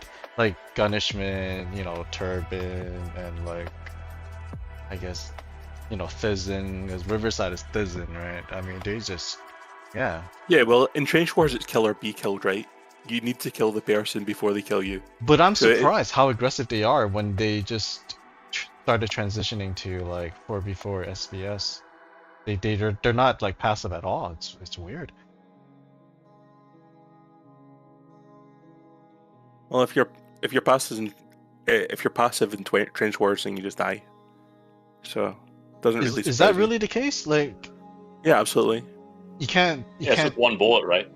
Yeah, but you could just like have like really good ship control. You don't even need to fly too much. You just need to tap your thrust, you know, left or right or up or down a little bit to dodge a bullet. I think defensive play should work in Trench Wars, wouldn't it? Nah, it really doesn't. Not at the top level, not at all. Oh, interesting. Okay. I mean, maybe a little bit in Warbird League, but then like you're not contributing to the team strategy where you need to gang up on people. So, no. Interesting. Okay. So I guess that explains why the Trench Wars players are just so Yeah. innate, like they're just so much better at being offensive than. Yeah, IVF came from Trench Wars, right? Yep. Yeah, so yeah, we IVF, saw a little yeah. bit of that behavior in the last game where A he was little bit couldn't stop himself. understatement. I think he was high on something. He was on I think he cocaine was plus meth plus speed all at the same time. either Just he has- was high on something or he was full tilted for some strange reason. He Yeah, played like he I've- didn't give no shits. No, I've been playing this game many years, and I've never seen anybody play like that, where they just go in the whole game until they run out of items, and then once they're out of items, the game's over. Yeah. I've never seen anything like that in my whole life. That was a really interesting game. Yeah, I felt like someone must have triggered IVF somehow, because he never did that before, like not to that extent. I've got a never take seen on this, but we're not on Dryad method yet. Yeah, we'll get to that when we get to Triad then. You got anything else to contribute there about this team? No, I think it's wait, whose turn is it? No, it's Well, your turn. I mean, it's my first of all, it's my turn, but it's Yeah. your turn because No, I don't didn't have a give turn. the- I wrote everything You already. didn't give the Betty It's all take. you. No, you have to give the Betty He's take. the host of the show. My Betty Yeah. take. Ozen and Street's a good duo. I think Riverside can't really underestimate Riverside. I think this is his season to prove himself. Candyman, you know what? Candyman's not doing too bad. I mean, he's doing the damage, which helps the team. Let's just see, you know, how far this team goes. I think they'll do fine. Yeah. They'll be fine. Okay, you're up. I don't think I share the opinion of Spy that this team is going to implode. But there's of course the potential that Ozen will quit because we've seen this before. So I'm gonna say if he doesn't quit, this is gonna be a pretty good team. And I actually wish Zane was here because one of the things that I've kind of noticed about 2, I think 2 is gonna maybe be a key factor on this team, and the reason for that is pretty simple. Anytime I've practiced against a team with 2 on it, it's going to go one of 2 ways, right? And either I need to carry the team, just not because I'm like the strongest player in the game, but just because there's nobody else there. You know, sometimes you're in a practice and the rest of the players in the practice suck, so you're forced to carry the team. Well, when 2 is on the other team, you can't do that, right? Because no matter what happens, at some point in the practice, you're going to have to duel 2 if you want to win the game. True. True. So that makes it really interesting when I'm practicing against 2, and he likes to follow me around and practices a lot also. Yep. So it's going to be very difficult, I think, with 2 in there. In some of these practices where you've got, Ozen, Candy, Street, and 2, these guys are already pretty solid there. I do think Rick Dog is more solid overall as a 4v4 player, and Jinxie also. Yep. but it makes it really difficult. You know, if you're saying and you're trying to get in there and just pick apart whatever weaknesses you can find. Maybe one of these guys has no items left or something like that, and then he's got to spend the whole game dueling too. It makes it really annoying and really difficult. So I'll be keeping an eye on this team. Having said that, unless somebody steps up, I just don't feel like their fourth on this team is going to be strong enough for them to be a contender. And I do think that Street is kind of rusty. I'm with Spy on this one. We've seen Street be a dominant player in the past, so we know he can do it. But he also seems like he's really rusty in the past season or two. He doesn't play too much. No, he actually does not I'm actually play. going to rate Candyman's team a little lower. I think they've got potential to be the last team if their guys don't show up. The last team? Or they could have some guys step up and then maybe they can do pretty well. I don't think they're going to win the league. I think this is the team that I'm going to say. I like a lot of the guys in this team. I don't see them winning the league. I think they're going to do poorly overall. But you never know. Somebody could step up and it'll be really interesting if they do. Okay, fair. I just want to say that I did forget Rick Dog in my analysis, and he's probably the most obvious choice for the fourth there. And two, your analysis about the bracking with two, it doesn't really translate into league as much, because when you go into league, it then translates into two doing his own thing, and that is a way bigger hindrance when you're playing a league game than it is in a brack. Yeah, that's true. That's fair. And it's also like the league games tend to be a lot longer, and you need to have some 4v4 awareness, especially in like overtime and stuff like that. It's really a shame with two, because you just know that if you were to actually pay attention to what's going on, in the game sense of 4v4, instead of just dueling everybody, he could be a top player, right? All of the good duelers, like Rage, anybody who's been a good dueler before, and they take that into 4v4 and apply it in a 4v4 environment, they end up being very good players in 4v4. They're all solid. For some reason, 2 just doesn't want to do that. It's because of the tunnel vision. Yeah. But I will say, there's a little bit of potential there in Cape. I don't know if he played last season, but I've never seen him before. So if he's another one of these Trench Wars guys... Crash! Okay. There's still potential for them to step up. I mean, did he play last season or no? No idea. He was on Wind. So he came in late, and he just wasn't interested. Okay, yeah. Well, that's unfortunate, but it is what it is. So I'm still picking the Goonies to be a lower rated team this season. Okay, that's fair. I guess moving on then will be Triad Method, captained by Uku. So who wants to go first? You have to go first, Betty. Oh Betty is always the first pick. Yo, they have Oho, man. Loveless recently promoted to tier 1. I mean, enough said. That's a crazy offensive powerhouse, Loveless. You have another crazy, ridiculously super crazy IVF guy, proven last week. We have the champion of last season, Spy, which you're gonna start playing a lot more active now, right, Spy?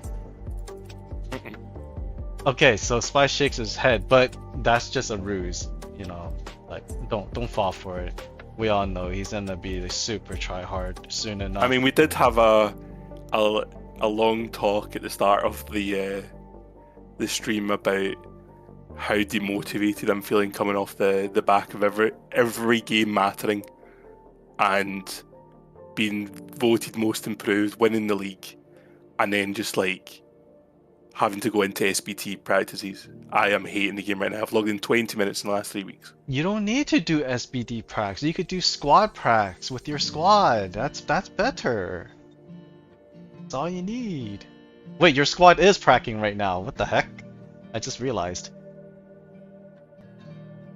It's priorities, man. Exactly.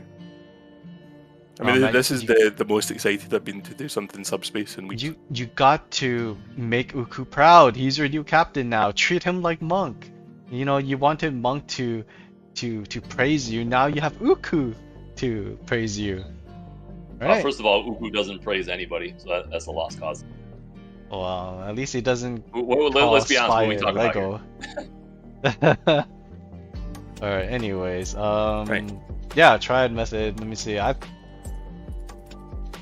Interesting team. I think the my only question is their level of team cohesion. That's it.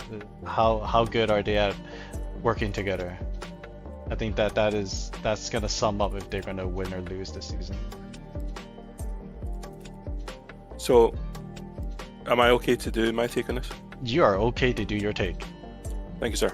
So, for me, right, if you made a prick with Uku, IVF, Loveless, and let's say DOJ or Alex, right? Nobody's beating that. I don't care who you put in. They're winning the prac and they know how to win the prac. Every single time.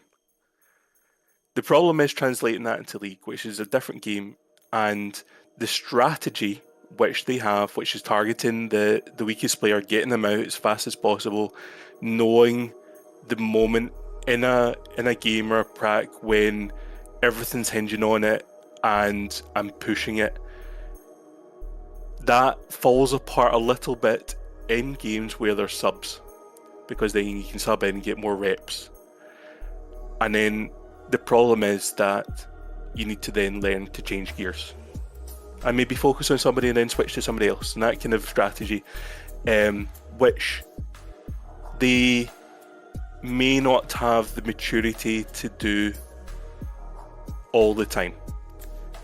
But for me, this team has the potential to go absolutely intergalactic. I think that IVF is the only player that can even speak in the same sentence as Saiyan at the moment in technical ability. Now, he doesn't have the same game sense or anything like that, right? But just in his technical ability, IVF can get there, right? Now, if he was as good as he thought he was, then he'd be the best player in the league, right? But I'm a huge fan of him. I think he's got the potential to get there, and I think this team can go far. I really rate it. I think it's got depth. Even like the late pick DOJ, right? If you can harness the power of DOJ, like, his technical ability is amazing. His offensive ability is amazing, but he just doesn't know, or I don't think he has it mapped, his repel button. So you just need to kind of deal with that, and if you can figure out how to harness that power, then you've got an absolute nuke in your hands. So I think it's a great team. Like, I'd be absolutely terrified to come up against this team because of the fact that usually I'll be the weakest player in the team. I'll be the one getting singled out. I'll be the one getting targeted by this team. So, yeah, really rate it highly. I mean, they're definitely a highly offensive team. Like you said, DOJ's aggression is top notch. Loveless, IVF. That's all you need. You need 3 really strong pushers, which they have, and then you need the finisher, which I guess Uku is pretty good at vulturing and finishing kills. Yeah, I think this team is pretty well balanced, because Uku will be able to do whatever he wants pretty much, because majority of the pressure will not be on him, right? Everyone's gonna be looking at IVF. Everyone's gonna be looking at Oho. Everyone's gonna be chasing DOJ. Uku can do whatever he wants, literally. And you know who was third on stats overall in league after Rojo and Sane. Who? Okay. Oh, was he? Yeah. Well, good on him. Clap. Alright, anything else you'd like to add for triad method? That's me. I've glazed them up enough. Glazed them up enough? Alright, well, so where do you see yourself on this team? How about that? I hate Subspace. Oh my goodness, stop. Oh, please. Alright, well, I hope you find your mojo soon. I can see why I got drafted. And I prac very, very well with IVF and Uku. And I could see myself as a good fourth in this team. So Nice. I see why I was drafted, because of the type of player I am. That's what you need. You need like an anchor here. So I get it. Very good. Alright, that's fair. JP, you have the floor. Yeah. So I still think that this team. Well, I'll tell you what. I think my question mark for this team is going to be Loveless. First of all, I don't know how well Loveless went last season because I wasn't here for it. I don't know if this E rating that he has right now is just from off-season pracs or if he was actually playing on that level in matches. But I have seen him do really well before in the past. That was like 4 or 5 seasons, or maybe even 6 or 7 seasons ago. So I know he's got some potential there.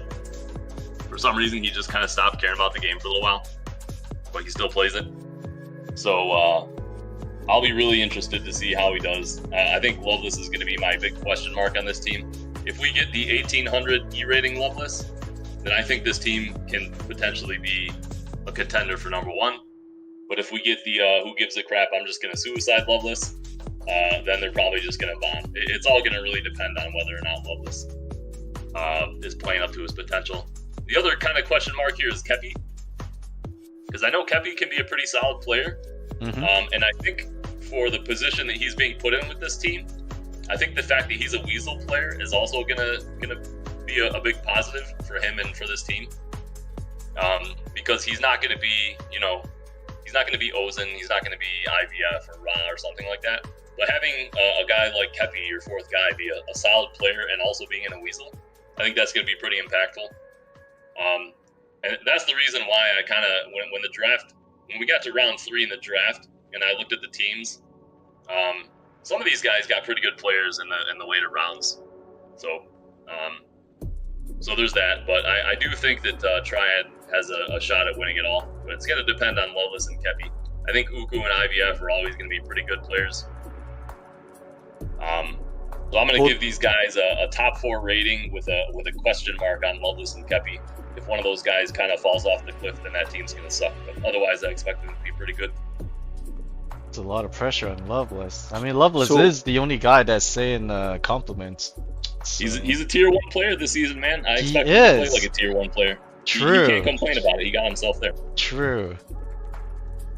So when you saw Loveless play before, did he not play Weasel?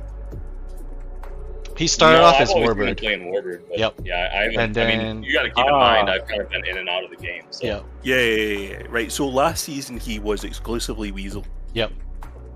And so that puts Kepi in a bit of an awkward position because of that. So that's what made me pick up on that. So, whoa, there's no need for that, JP. I just throw that in there. I was trying to type that, but then I had to give my predictions, so I had to stop typing it. How dare you? So, yeah, Loveless. There was 2 players last season that universally were agreed upon needed to be increased the maximum.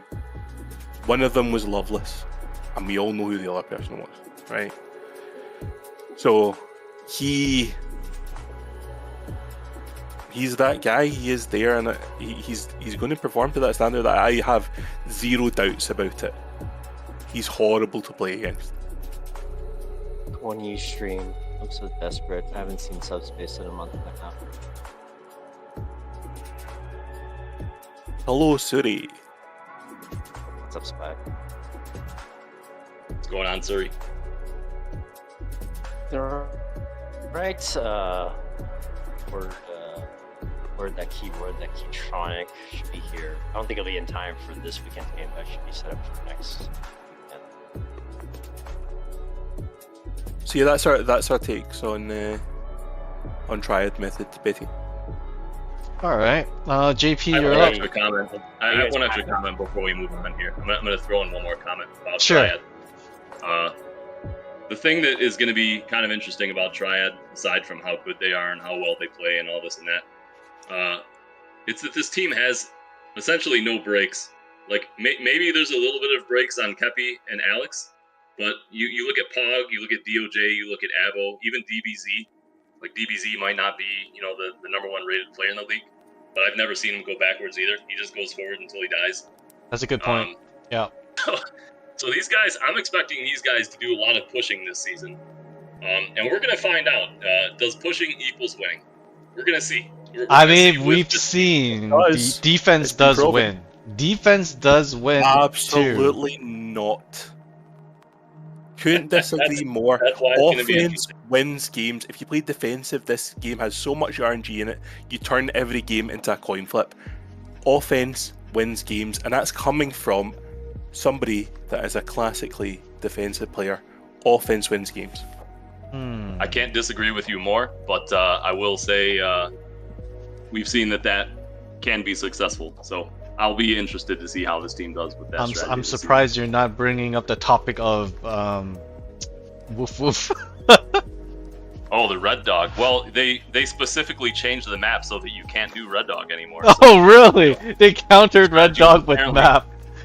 Apparently my strategies were too strong and they had to change the map so that I can't do it anymore. Oh, shoot. Who would have guessed? Well, that means and you're sorry, you just have for to JP's evolve. benefit. Sorry to talk over you there, buddy. Nope, it's all good. It's all yours. I just for JP's benefit, I made a comment. I got a couple of questions about it. People want to know who the other person that everybody universally agreed needed to get the maximum increase in their salary. It was me. Can you believe it, JP? It was me. I can't believe it because I wasn't here. There you go. I need to see it happen. Well deserved, though. Well deserved. Thank you. Carry on. Sorry. Well, we're gonna carry on over to the next team on the list. We've only got 2 more left, and then we're done, boys. Hang in there. So next up, Waffle Party, headed by Euripides. All right, Spy. You're up. This is our team. You'll be glad to hear me say that since this is your team. I don't care. Yuri, is really playing up to his old standard, and I think that really showed in Spaceships last season. He does his thing. He takes so much pressure off the team. He gives that offense. He does the crazy runs on his own. It just makes so much space for the team, and I think a lot of that is underrated with what he does. We all know that Krill's the star of the team. We all know that Tool just wins games. As obnoxious as he is, he's a winner. Mm-hmm. So you've got that, and then for the fourth, you've got yourself and you've got Palin. It gives the team depth. Brilliant team. Really rate it. And I think final. Final what? The final. The final. Oh my god. Mm-hmm. You're gonna make Yuri wet himself.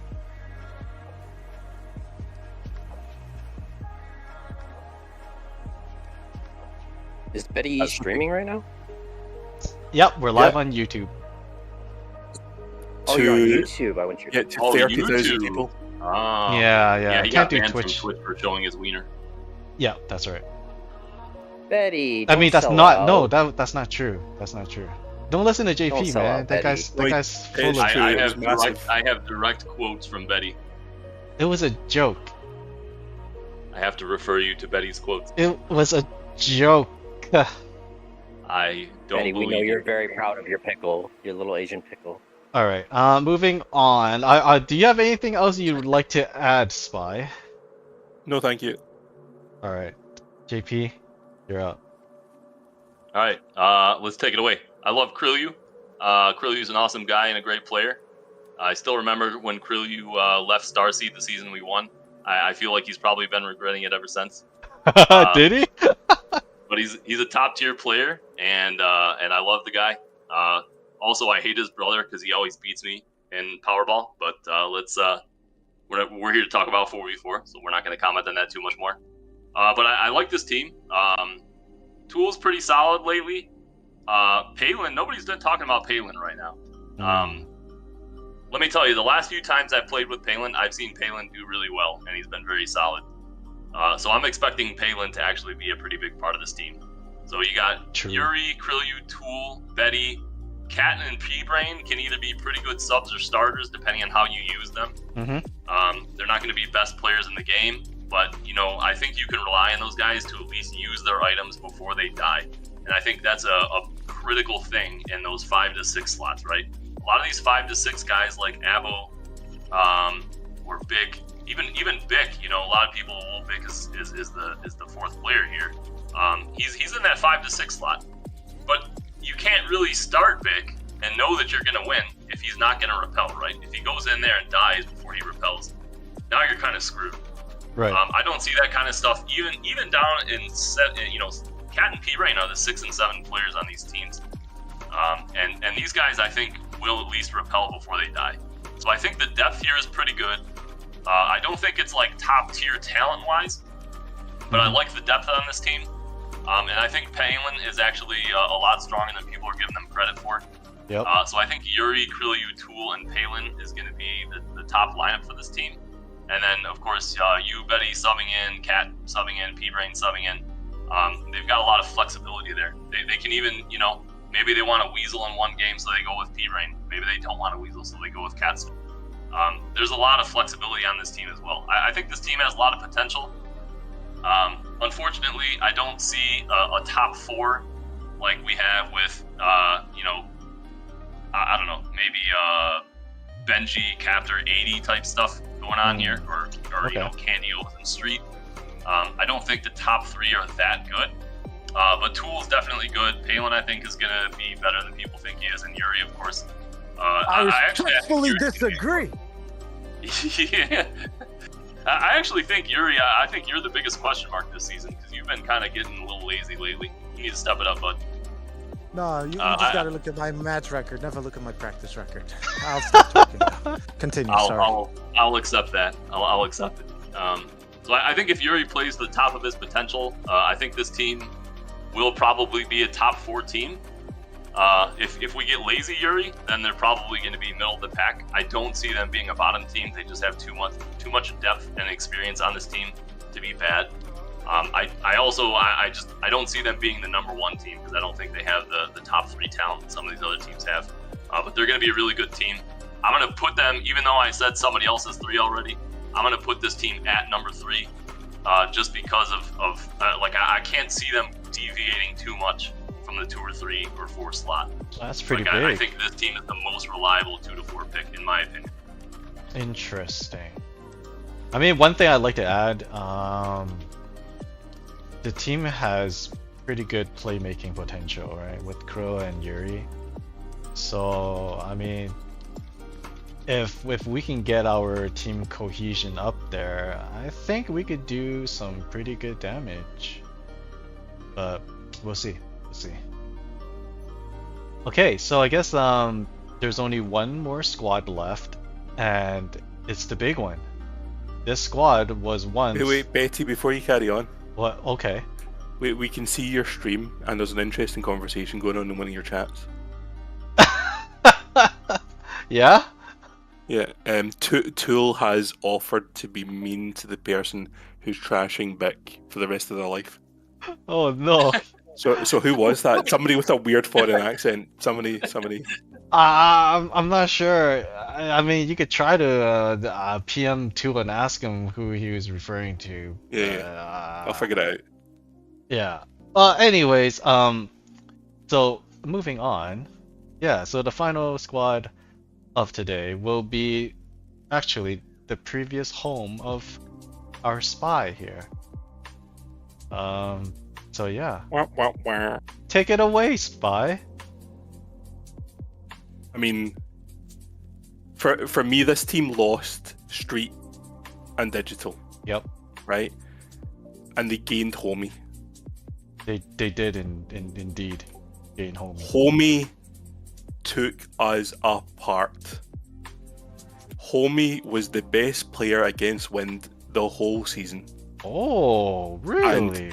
Yeah, the game we struggled with the most was against Spaceships, and it was because of Homie. And I swear that's why Saiyans drafted him, right? Homie is going to take this team to the next level. I think they've improved with getting Homie.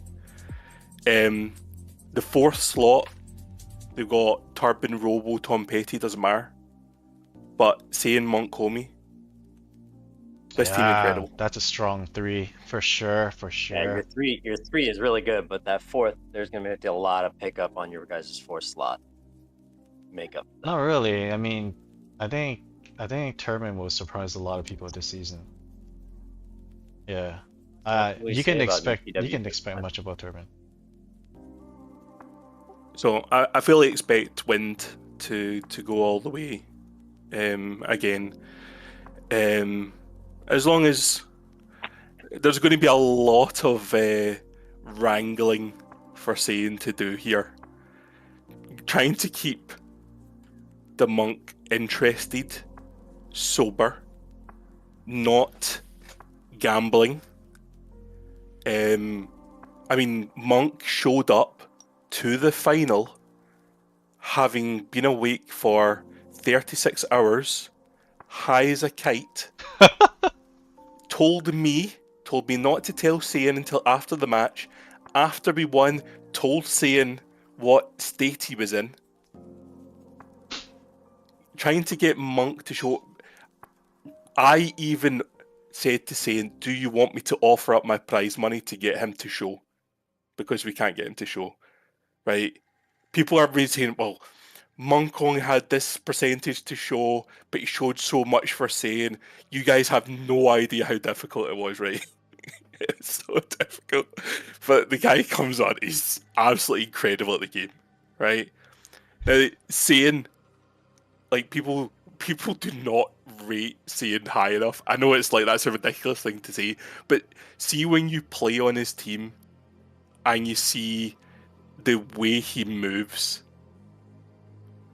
like, the guy's incredible. And I don't care who they've got as their fourth.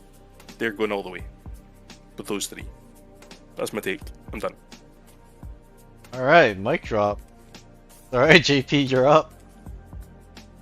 I'm gonna put Team Wind at about the same place they were in the GG Close season, where I think Saiyan, Monk, and Homie are a really strong team.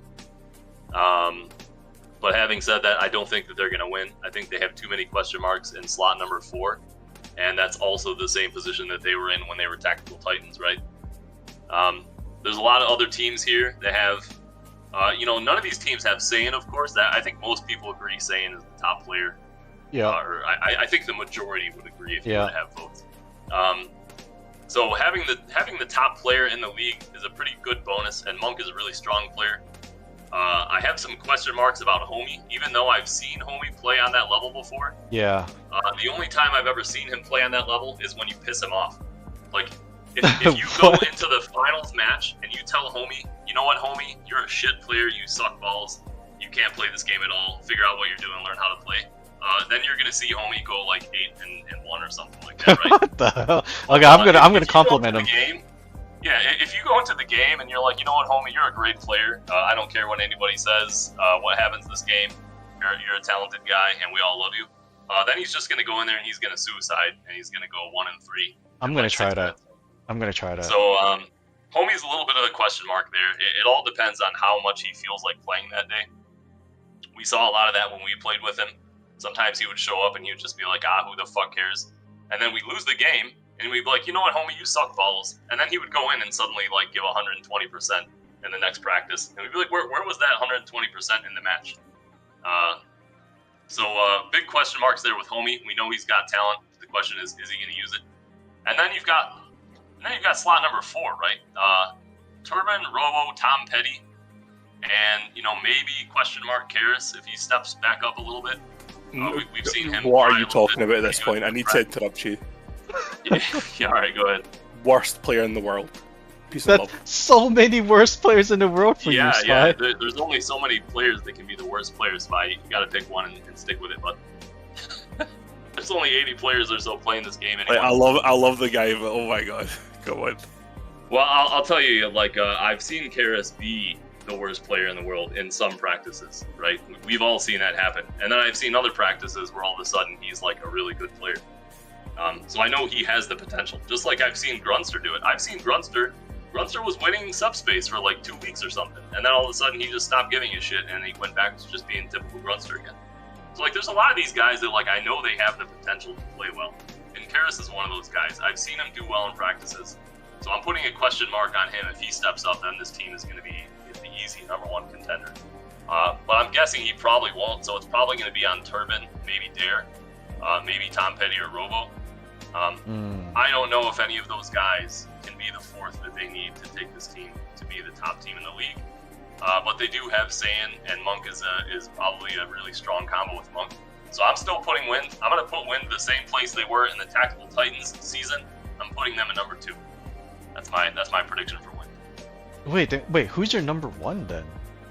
I don't really have a number 1. I'm expecting somebody will step up in one of these, Zero Energy / Waffle Party / Triad. Like one of these teams, Alpha. Okay. One of these teams is going to have a player that steps up, and all their guys are going to show up, and they're going to be the best team in the league. So that's really I good know parity then. You just said every single team is number 2. You literally just said. No. You literally just said every gave- team's I number gave There's some 2. fence sitting going on. That's some Nope. good balancing here for this season. of league. No. I put Copper at the middle. I put Alpha Okay. somewhere in the middle. I put Goonies at the bottom. And I Okay. put one of these other teams. I said 3 to 7 or something like that. Like Waffle. Waffle was 3 to 7. Bold take. I can't remember who it was Yeah, anymore. Honestly, yeah. I don't think it was Waffle. But Well, there you have it. We finally No, got through all 8 teams. Hold on, I just want to add some spice to JP's take there. Oh, we're all So- about Alright, space. give us the spice. Right. First thing, he has a really interesting take on Homie, and I think that's pretty accurate. So I'm going to take the question mark away from me by telling you a little story. In the middle of the final, Saiyan was typing to me. He's not on comms. He's typing to me abuse the whole game, like paragraphs. Typing to me whilst playing, calling me a pussy, etc., telling me step up, why you scared, stop being a bitch, etc. Saying doing that to Homie, wow, imagine what you're gonna get. Question mark over. Homie's your guy. Next thing, the Charis take Yeah, that's a good point. is the most wild take that I've heard since the Punjab fighter take at the start of this. So, by the way you guys talk, Punjab fighter, Charis, like, what? Saying a cap in the chat. I don't Yeah, I don't know understand. what that I don't understand what that means. It's Zoomer. It's a Gen Z chat for saying that I'm telling lies. Okay. Yeah. But like if you had like Charis, Punjab fighter, and like who, Bick, and like Well, I think you missed Avalon. the heyday of some of these guys, Spy. yeah, Like, I clearly did. I clearly. Karras was really good in Warzone back in the day. He was not a big 4v4 guy, but he was pretty good on Betrayal, I think, right? Oh no, 100%. He was the king Yo, of this Warzone. ain't Warzone though. No, No, I know he was. He was good in Warzone, but Betrayal also played in 4-on-4, and they were a pro team. Back when we had the 3-tiered, we had AML, IML, and Pro. They were in Pro. And Yeah, I'm but pretty sure he Charas played. wasn't part of the Pro in Betrayal. You don't think so? I thought he was. I'm pretty sure Did he played in play? some of Did he them. play for Betrayal I'm for Pro? pretty sure. I'm pretty sure, man. In fact, you know what? I bet you if you go look at the last season, I'm gonna pull it up right now. I'm gonna look at the rosters. We're gonna go back to the first season and see if Betray. Oh, it only goes back to 21. Where is Karis here? Is he even here? He No, is but I don't too think- I don't cool a think guy Betrayal to here. care about Subspace. Yeah. But no, he was a very good player back in the day. He has the potential, and it's not just Karis either. Punjab was pretty good back in the day.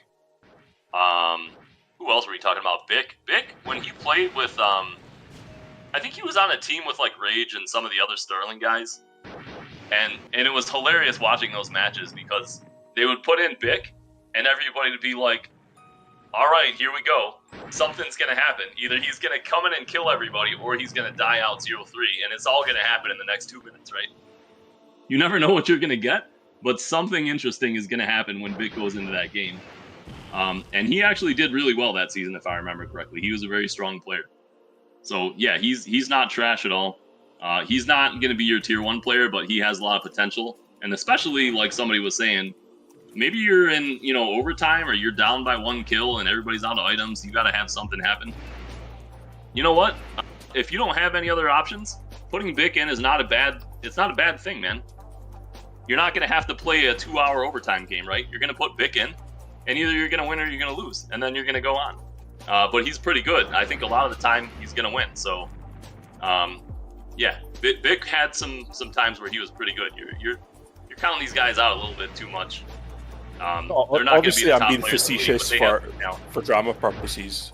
But you're right. You're absolutely right. I did miss his heyday. drama purposes. All right. Yeah, and for like, I do find that he does get a lot of praise that I just don't see, and that's why I'm having the take that I'm having on him. Like, you're right. I just don't get it, but it's fine. Yeah, I remember Punjab being pretty good in the Starseed days too. So Fucking hell, man. Wait, he was on Starseed? I can't remember. I think he was. I back know in, like, he the was on IML. RAF. That was it. He was on something, but He's on regardless of whether he was something. on Starseed or not, he was a solid player back then. I remember that much. Like, Oh, 25 do years you ago. know who Punjab is? He's Falsehood. Oh yeah, then he was definitely on the team. Yeah, Falsehood was a Starseed player. Yep. Yeah. I remember. Yeah, man. So, well, he wasn't with us the season that we won. But those of us who remember the history of Starseed know that we started in AML and we clawed our way up. Yep. And Falsehood was a big part of that. So, Yep. What a rags to riches story that was. One to admire. yeah. Would like to see it back in the records, but a lot of that stuff has been lost to history. No one recorded back then though, huh? No, I still have some logs, and some logs are actually available on the Internet Archive. Okay. But it doesn't matter. We're talking about Falsehood. We're not talking about Starseed right now. Anyway, the point is, Falsehood was a good player back in the day. I remember that from playing with him. So What he was does his have main potential. strength? What was his playstyle like though? Fucking hell, man. Now you're asking me details that I don't remember Like, too many details from 20 years ago. I just remember he was a decent player. Okay. The only that's fair. falsehoods getting told right now is this guy's even relevant. The amount of chat that there's been, like, this was not on my list of things I thought we'd be talking about on this stream. Yeah. Well, we still have some other things to go over before we finish the teams off. So, Okay, all right. You are guys. we done talking about the teams, or are we still Yeah. going to go on? A little No, bit? we're good. We're good on that. Do we Alright. want to do a final summary on the rankings? Or it's kind of hard to pin down Jplank on that, right? Because of the fence sitting. Yeah, unless you guys want He wants do to a be ranking. popular, you see. He wants to make friends, whereas I'm here making enemies. That's Yeah. a pretty bold claim to make, Spy, to come in here and tell everybody that I'm trying to make friends on Subspace. I think we all know that that's not true. Yeah, Just I don't historically think JP has any friends on Subspace at the moment, but I could be wrong. I probably talk more shit than anybody in here besides Masterful. I think Masterful finally surpassed me. Yeah, Masterful, he's definitely up there, yeah. Yep, I used to be the drama player for about 15 years, and then I became old as the problem. You're washed up. Yeah. Anyway, so we're done with the teams here. Are you gonna? We're done. We're done. All right. What else did you want to talk about? Well, first of all, we need to talk about the floor and rankings of the draft floor. ratings, right? Yeah. I don't know what you guys think. Personally, I think this is a bad thing for League. Here's what I would like to see.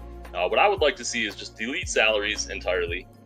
Or if you do use salaries, just use it for tiering purposes, right? And you can put these guys into a bracket. And so let's say you've got you've got the same order that we had in this draft, right? We got Saiyan, Mirror, Candy, Hoop, Rojo, blah blah blah. Retro is rated 6.75, right? So the lowest salary out of the captains here. Most of these captains are tier 1 players. So that would, in theory, put Retro at a disadvantage, right? But you could just let Retro draft first and give him the first draft any round. Or, optionally, you could tier it so that, Saiyan, Mirror, Uku, Rojo, Candy, I think these guys are all... I don't know how many of these guys are considered tier 1 players, but you make the tier 1 players miss their first round, right? Something like that. Then I don't think the salaries matter so much other than what tier are they in.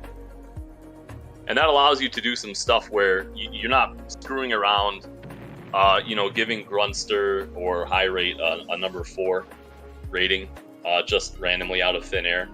Because that's kind of messing with a lot of other things, right? Well, once I saw that rating got put into the SBT system, my brain exploded. Because if you're going to put it into that system, it's not, Hallucination put the SBT practice, you know how it's trying to balance the teams, right? Mm-hmm. Part of the balancing that he's doing is based off of these ratings. And I don't even know if Hallucination is aware that some of these guys were raised up to 4. I don't think he even knows that. It's based off salary?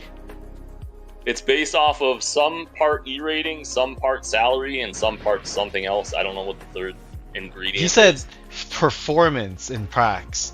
I don't know how you Whatever would that means. actually... Yeah.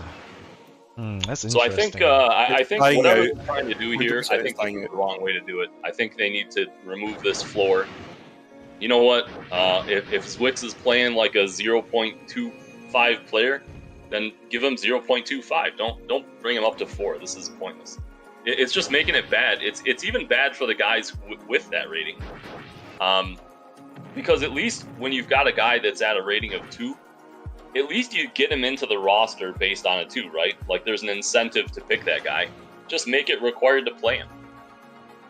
Don't try to artificially require people to play with a salary of 4, because people are going to draft him with a salary of 4. They're still not going to play those guys in matches. I hear you on that. Yeah. What is your opinion on that?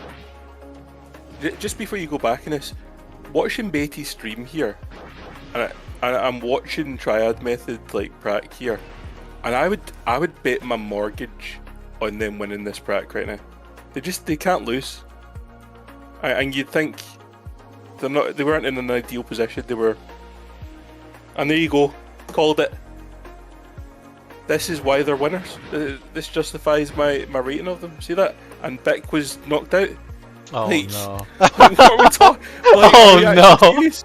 Like, can I just say that you just need to listen to me guys? Spies starting the. We already have our first rivalry here. Oh, Spies the beef. This filet mignon is being cooked. Oh. We got beef match starting up. Oh boy. I need to see Tool and Spy blaming this team. Arena. What a trash player. Anyway, carry on. Sorry. Yeah, I mean that's pretty much it. By the way, I don't think any of us talked about Alex on this team. Alexandra actually. No. No. No, I I've mean like no seen- one I've mentioned seen her. brief No. glimmers. Listen, there's times where Alexandra goes into the pracs, and she just has no idea where she is. And then there's other times where she actually uses the items that are on her ship, and does a little bit of pushing. So I don't know. I see a little bit of potential there. I see the same thing from a lot of these. Pretty much everybody here has some amount of potential, except for guys that I've just never seen do well, like Zwix. Poor Yeah. Zwix. Sorry, buddy. Need Another to step it story up. for you. I went 15 and 0 in pracs with IVF, Uku, and Alex. Yeah, those guys are all really good. There you go. That's your team. Indeed. That's your team. You're set. Yep. You're gonna be a 2-time champion after this season. Could happen. It could happen. Definite possibility. If we get 1800 E rating Loveless, that still is my prediction. I mean, It's legit. I'm telling you. I guess it's safe to say, between the debate of like Vic or Oho, I guess it's safe to say that Oho's better? Question mark.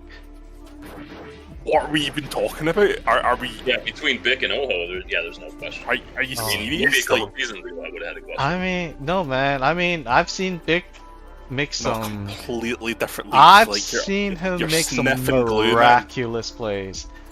No. Saiyan really loves Vic, Actually by on the way. crack. You've been munching whatever Saiyan- edibles Yuri's on. Saiyan Yeah, whatever actually IVF loves had before Vic. the game, that's what Betty's taking right now.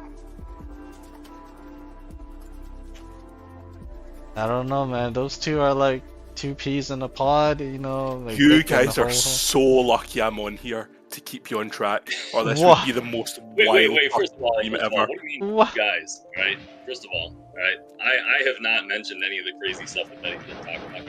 You gotta put people in the right boxes here, Spy. What? What do you mean? You talked about Chara stepping up for Wind and being their True. fourth. Big I question wonder- mark. Punjab Like fighter 6 train. and 1 in a prac like Well, 3 days ago. Punjab is not terrible. Punjab's pretty good. I would agree All right, with I'm that gonna remove some of the doubt from Spy's mind here. I'm gonna go About Charaz? I'm gonna go into his Oh. prac stats and find this game. Yeah, 7 and 2. This is the last time I saw. Who did he Kira's play practicing, right? against for 7 and 2? He must have vulged a lot.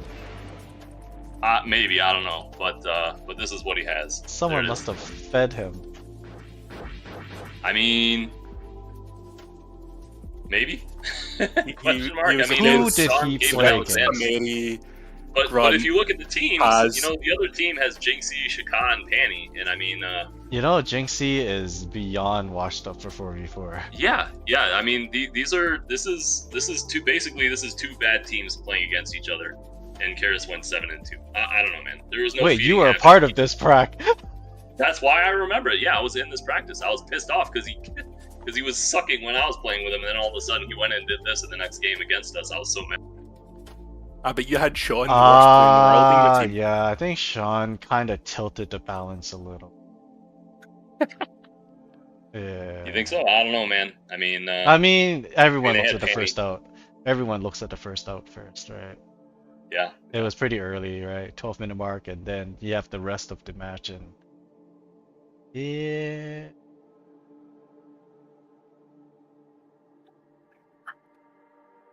And you Anyway, are nowhere I'm just near saying, your I've prime seen him right play now. well. I saw him play well, decades ago when he was a top player, and I've seen brief glimmers of that today. So I know some of these guys, like maybe they suck a lot lately. Do you know but I what know they I'm have some seeing? good- Do you know what I'm seeing, JP? Click What are you on seeing? the name Charaz. Just click on his name. What is the first thing that you notice upon looking at this page?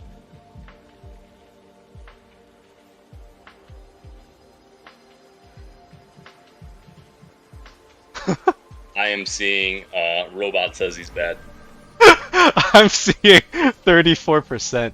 You know what that 34% means? Yeah. I mean, he's in the same bucket as THC and Dutch, but No, he's not. That is completely beyond that. This is the grunt bucket. With peace This and love, is the right. grunt That like you cannot put Dutch and THC in that bucket, right? you know There's a Dutch and special THC bucket. have the. We're talking about first out right now. You know Dutch and THC have a bigger first out than Karis does, right? No way. That's not an opinion. That's a fact. No way in hell. Bring it up. Bring up the numbers. THC is pretty infamous.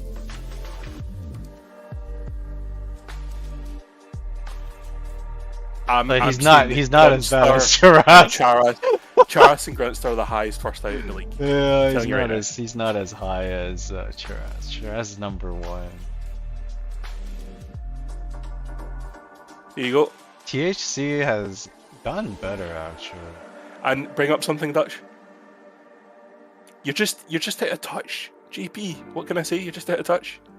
Washed up. Some wild old school takes. Yeah, Dutch is pretty high. But oh shit, he Well, went he had it back last to 1440. What? Something clutch. Let's look him up. No, Spy. You got to remember what Here you're we looking go. at right now.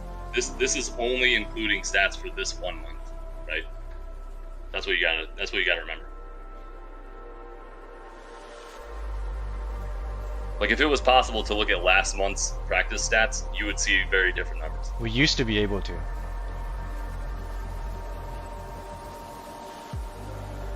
We can't anymore though, unfortunately. If we're talking about the entirety of last season, I'm telling you, the biggest first out percentage of anyone in the entire league was Charaz. Because I had to practice with him. Number 1, he was on wind. Number 2, he's a friend of mine.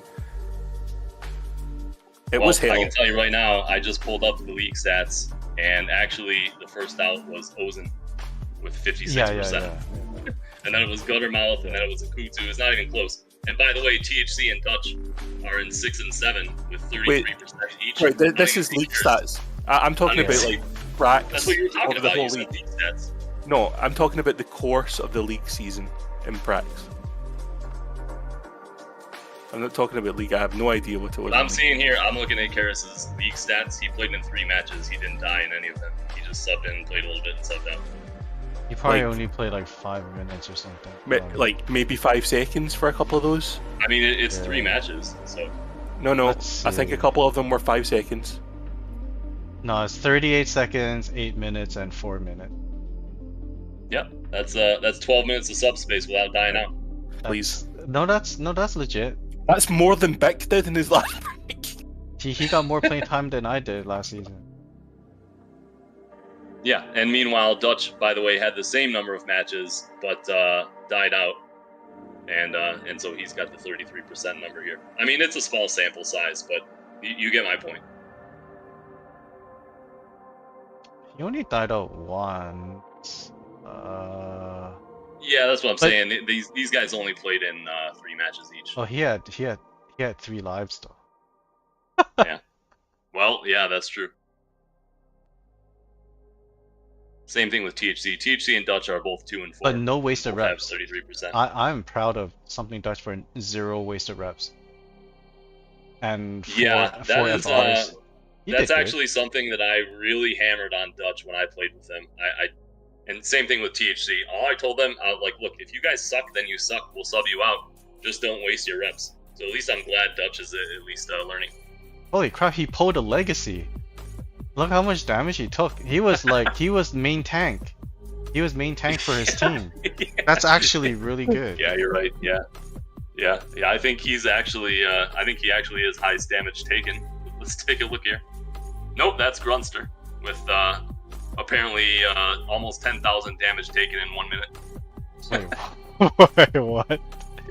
If if you go to last season's league stats and you just sort by damage taken per minute, Grunt has 9,434. That's That's because More than I 3 subbed out times in the a amount rage. of the next player. No, I subbed out in a rage when it was 4-on-1 in a game, and I didn't realise that the game wouldn't finish, so he subbed in and took the death for me. Yeah, so he Yeah. subbed in, died immediately, like probably within seconds, and took 10,000 damage in like 2 seconds or something. Yeah, exactly. I just love his E-rate so much. Like, I wanted to reach this. I didn't know it could be negative. I didn't either, but my goodness, I that didn't is know it went down that glorious. far. He's Wayne Gretzky right here. Grunt is Wayne Gretzky. My goodness. Oh my god. Man, listen, I love Grunster, and I'm telling you guys, Same. there was 2 weeks where Grunster was playing really well. I don't know what happened. Maybe he stopped taking drugs He those 2 was weeks or sober. something. He was sober. Then he fell yeah. back off, yeah. Yeah. Well, he started seen him do drinking it. again. Yeah, that's probably Yeah. something like that, yeah. Yeah. Wait. On your stream, can you just open up your What? What do you your want to chat see? there? What basically? do you I want just to wanna see? what it said. I just want to see what's been said. No one said anything about you. No, there was something about me wearing a skirt there. I can't scroll up because window. Yeah. Betty, first of all, put your YouTube in the chat here. Ah, there we go. I only What have your- chat? Just put it in the Discord. Oh, whoops. Oh, Here we are. Discord? It was on Discord. It's not in the Subspace link, so. Oh, no, it's not. You can just click on my icon on Discord and it'll show you all the clickable links anyway. But yeah. Yo, zero energy. Yo, this is a good craft. Here's something interesting that we're seeing because we mentioned Kepi and the fact he plays Weasel being a weakness, and look, he's playing Terrier, trying to fit into a different role. Yeah, that's actually Wait. the first time I've seen Kevin playing Terrier at all. I've I'm never. Not sure if that's This is the first time I've seen Kepi play Terrier. But that's because of he's playing there with a Weasel. You could double Weasel. No, but I see what you mean. No, I see what you mean. Yeah. Yeah. You're not gonna tell Oho to go Warbird. Even though Oho's Warbird is good, but I've his never seen Weasel it. is more effective. The Weasel is broken. So let's. So what do you guys think? You guys think raising the floor on ratings was a good idea or a bad idea? Okay. What's your final judgment? I just feel like majority of the teams are pretty even this season. I Like, think That has we're nothing to we're do with what conflating that. I asked you, Betty. but it was the Literally result nothing to do though. with the It's the question I asked result of the draft though, isn't it? No, like No, I don't think so. Oh, no, I don't think so okay. either. And I think it was just a knee-jerk reaction to fuck over Wind, honestly. Let's be real. Yeah. Possible. I don't know. I see where you're trying to go with that, Betty, but I don't think it really Really, no correlation, huh? accomplished what you think it did. No, I think it had very little to do with anything. But I mean, if you look at what any of did the it previous do then? What did at it the start do? of the season, everybody always thinks that the draft was even, and then as the season goes on, like one or two dominant teams appears. Well, that makes sense because there are one or two teams that actually have a solid 4, as opposed to the others Well- who only have a solid 3. Sometimes it's not the team that I would argue most seasons it's not the team that people like. I don't think anybody predicted GG close to win the season they won. I think everybody was predicting Zayn to win that season. Nobody predicted Wind last season. And, I and the predicted reason GG why close. is because everybody Kadak. thought that Kadak was going to be old Kadak. Kadak is but then he crazy. became new Kadak and just dominated. Kadak is crazy. Kadak in 3? Yeah. That's ridiculous. No, I predicted that way early. Before that season, Kadak was just kind of just like a good player. Oh. Well, it depends. Like if he cares or was not. probably like a 7 or 8 on the ratings that season, and then No, and then he just that's blew up everybody. that all depends on how many Jelly Bellies Kadak ate before match. Yeah, He powers up through Jelly Bellies. That's a secret. Yeah.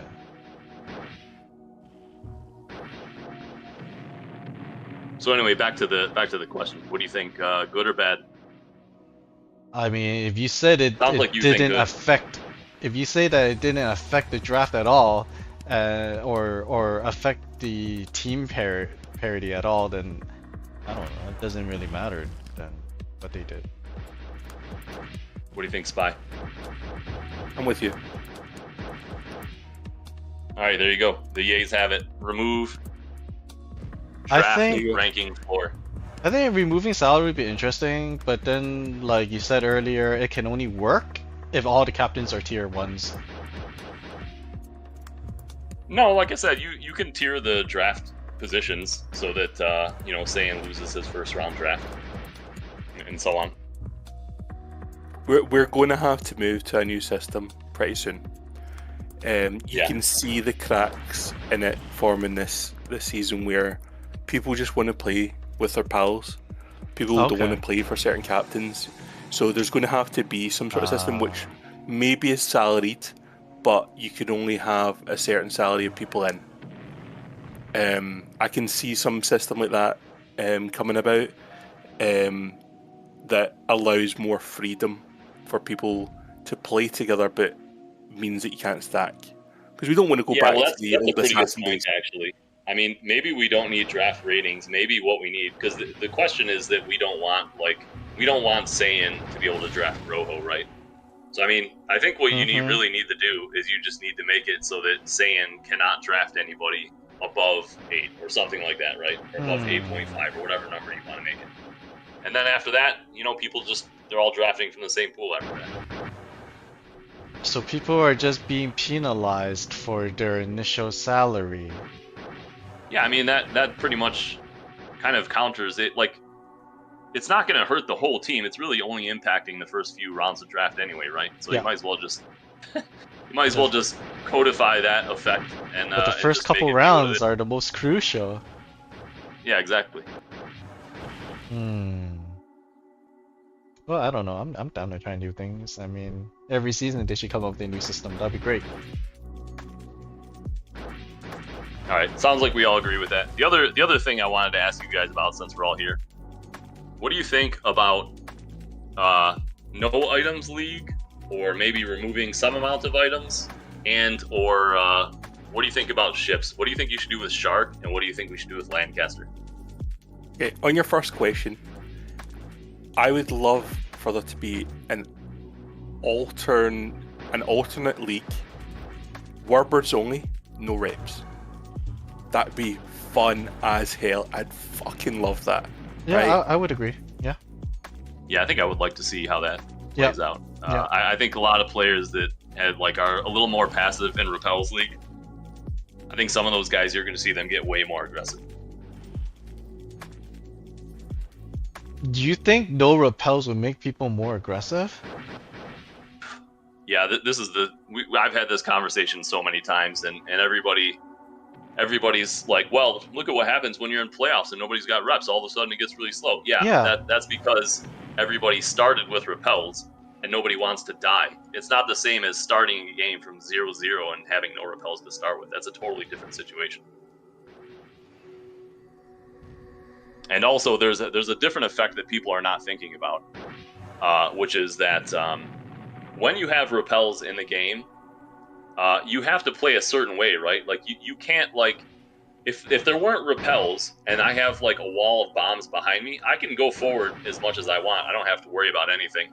Yeah. But if there's, floaters, a lot of these guys, Care, likes to... this is where, the Lancaster comes in to some of these discussions, because there's, floating bombs just everywhere. You have to play a lot. You have to pass up a lot of opportunities to attack because you're worried that you're gonna win the fight, right? I know I can go forward right now and win this fight and make the other guy die, but I can't do it because I know he has a repel and there's a bomb behind me, right? That's a good aspect of the game, though. It makes it more dynamic. I mean, if you it makes the game slow. It makes the game slow. Yeah, it can slow down the game, but it slows the game down. But without reps, it kind of simplifies the game too. It's just rush, aggro. Well, that's how it should be. I think that's a more skilled way to play the game. I don't think repels really have a lot of skill beyond are you using them, yes or no. The game after that is just kind of whatever. The game was designed with all these interesting items to use, and if you take it all out, then it just becomes a bare bone pew pew game. I mean, what's the most interesting thing you've seen happen with repel, right? Either somebody intentionally repels, which means that their team is just far enough ahead that you can waste it to kill somebody, or it's just completely an accident. Like that's 99% of the time when you see somebody die because of a repel, it's one of those two situations. Okay, and I don't honestly, think it ever really meaningfully impacts a match. Honestly, personally speaking, I'm for no items league because I played 2v2 before, and 2v2 is super fun, and there's no items in 2v2. Yeah. Well, I don't even know if I want to. Like, I like the other items. I'm like okay the other with keeping items. rockets and Thors and all this other Yeah, stuff. you I guys just can think choose repels- either no reps or Yeah. no items. Like I was gonna Yeah. ask, like, which would you guys prefer, no items or no reps only? And then I would definitely prefer just no reps. I'm okay. I mean, rockets are fun, right? Rockets Yeah, are fun. I like rockets. I don't Walling think anybody someone can is argue that fun. rockets are slowing the game down, right? Yeah, That's rockets just are slowing nonsense. the game down. Yeah, for real. Yeah. So I think it'd be good to keep them in there just because it speeds up the game a little bit. Should we gain an extra rocket from losing the repel though? Why not, man? Why not? Give them, Yeah, give them 4 3 rockets. I don't care how many. Give them 4 5. rockets. Give them 10 rockets. I don't care how many. Yo, 10 is too much.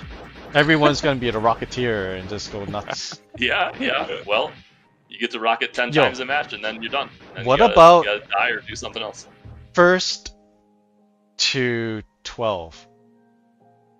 Yeah, I mean, I think 3 rockets is pretty good for rockets. You have to run out at some point, otherwise you're just using them nonstop, like you said. So I think just taking out the repels and doing like one round of, one season with no reps and keep everything else the same. That's really what I would like to see. And we're all DZA boys. We know how much fun it is without reps. Yeah. Dueling Arizona? For sure, Yeah, for man. sure. Yep. Yeah. Yeah, dueling Arizona was a lot of fun. Yeah.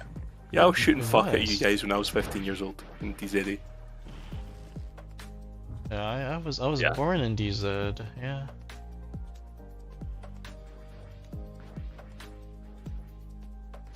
Yeah, I started the game on 640 res. I remember that.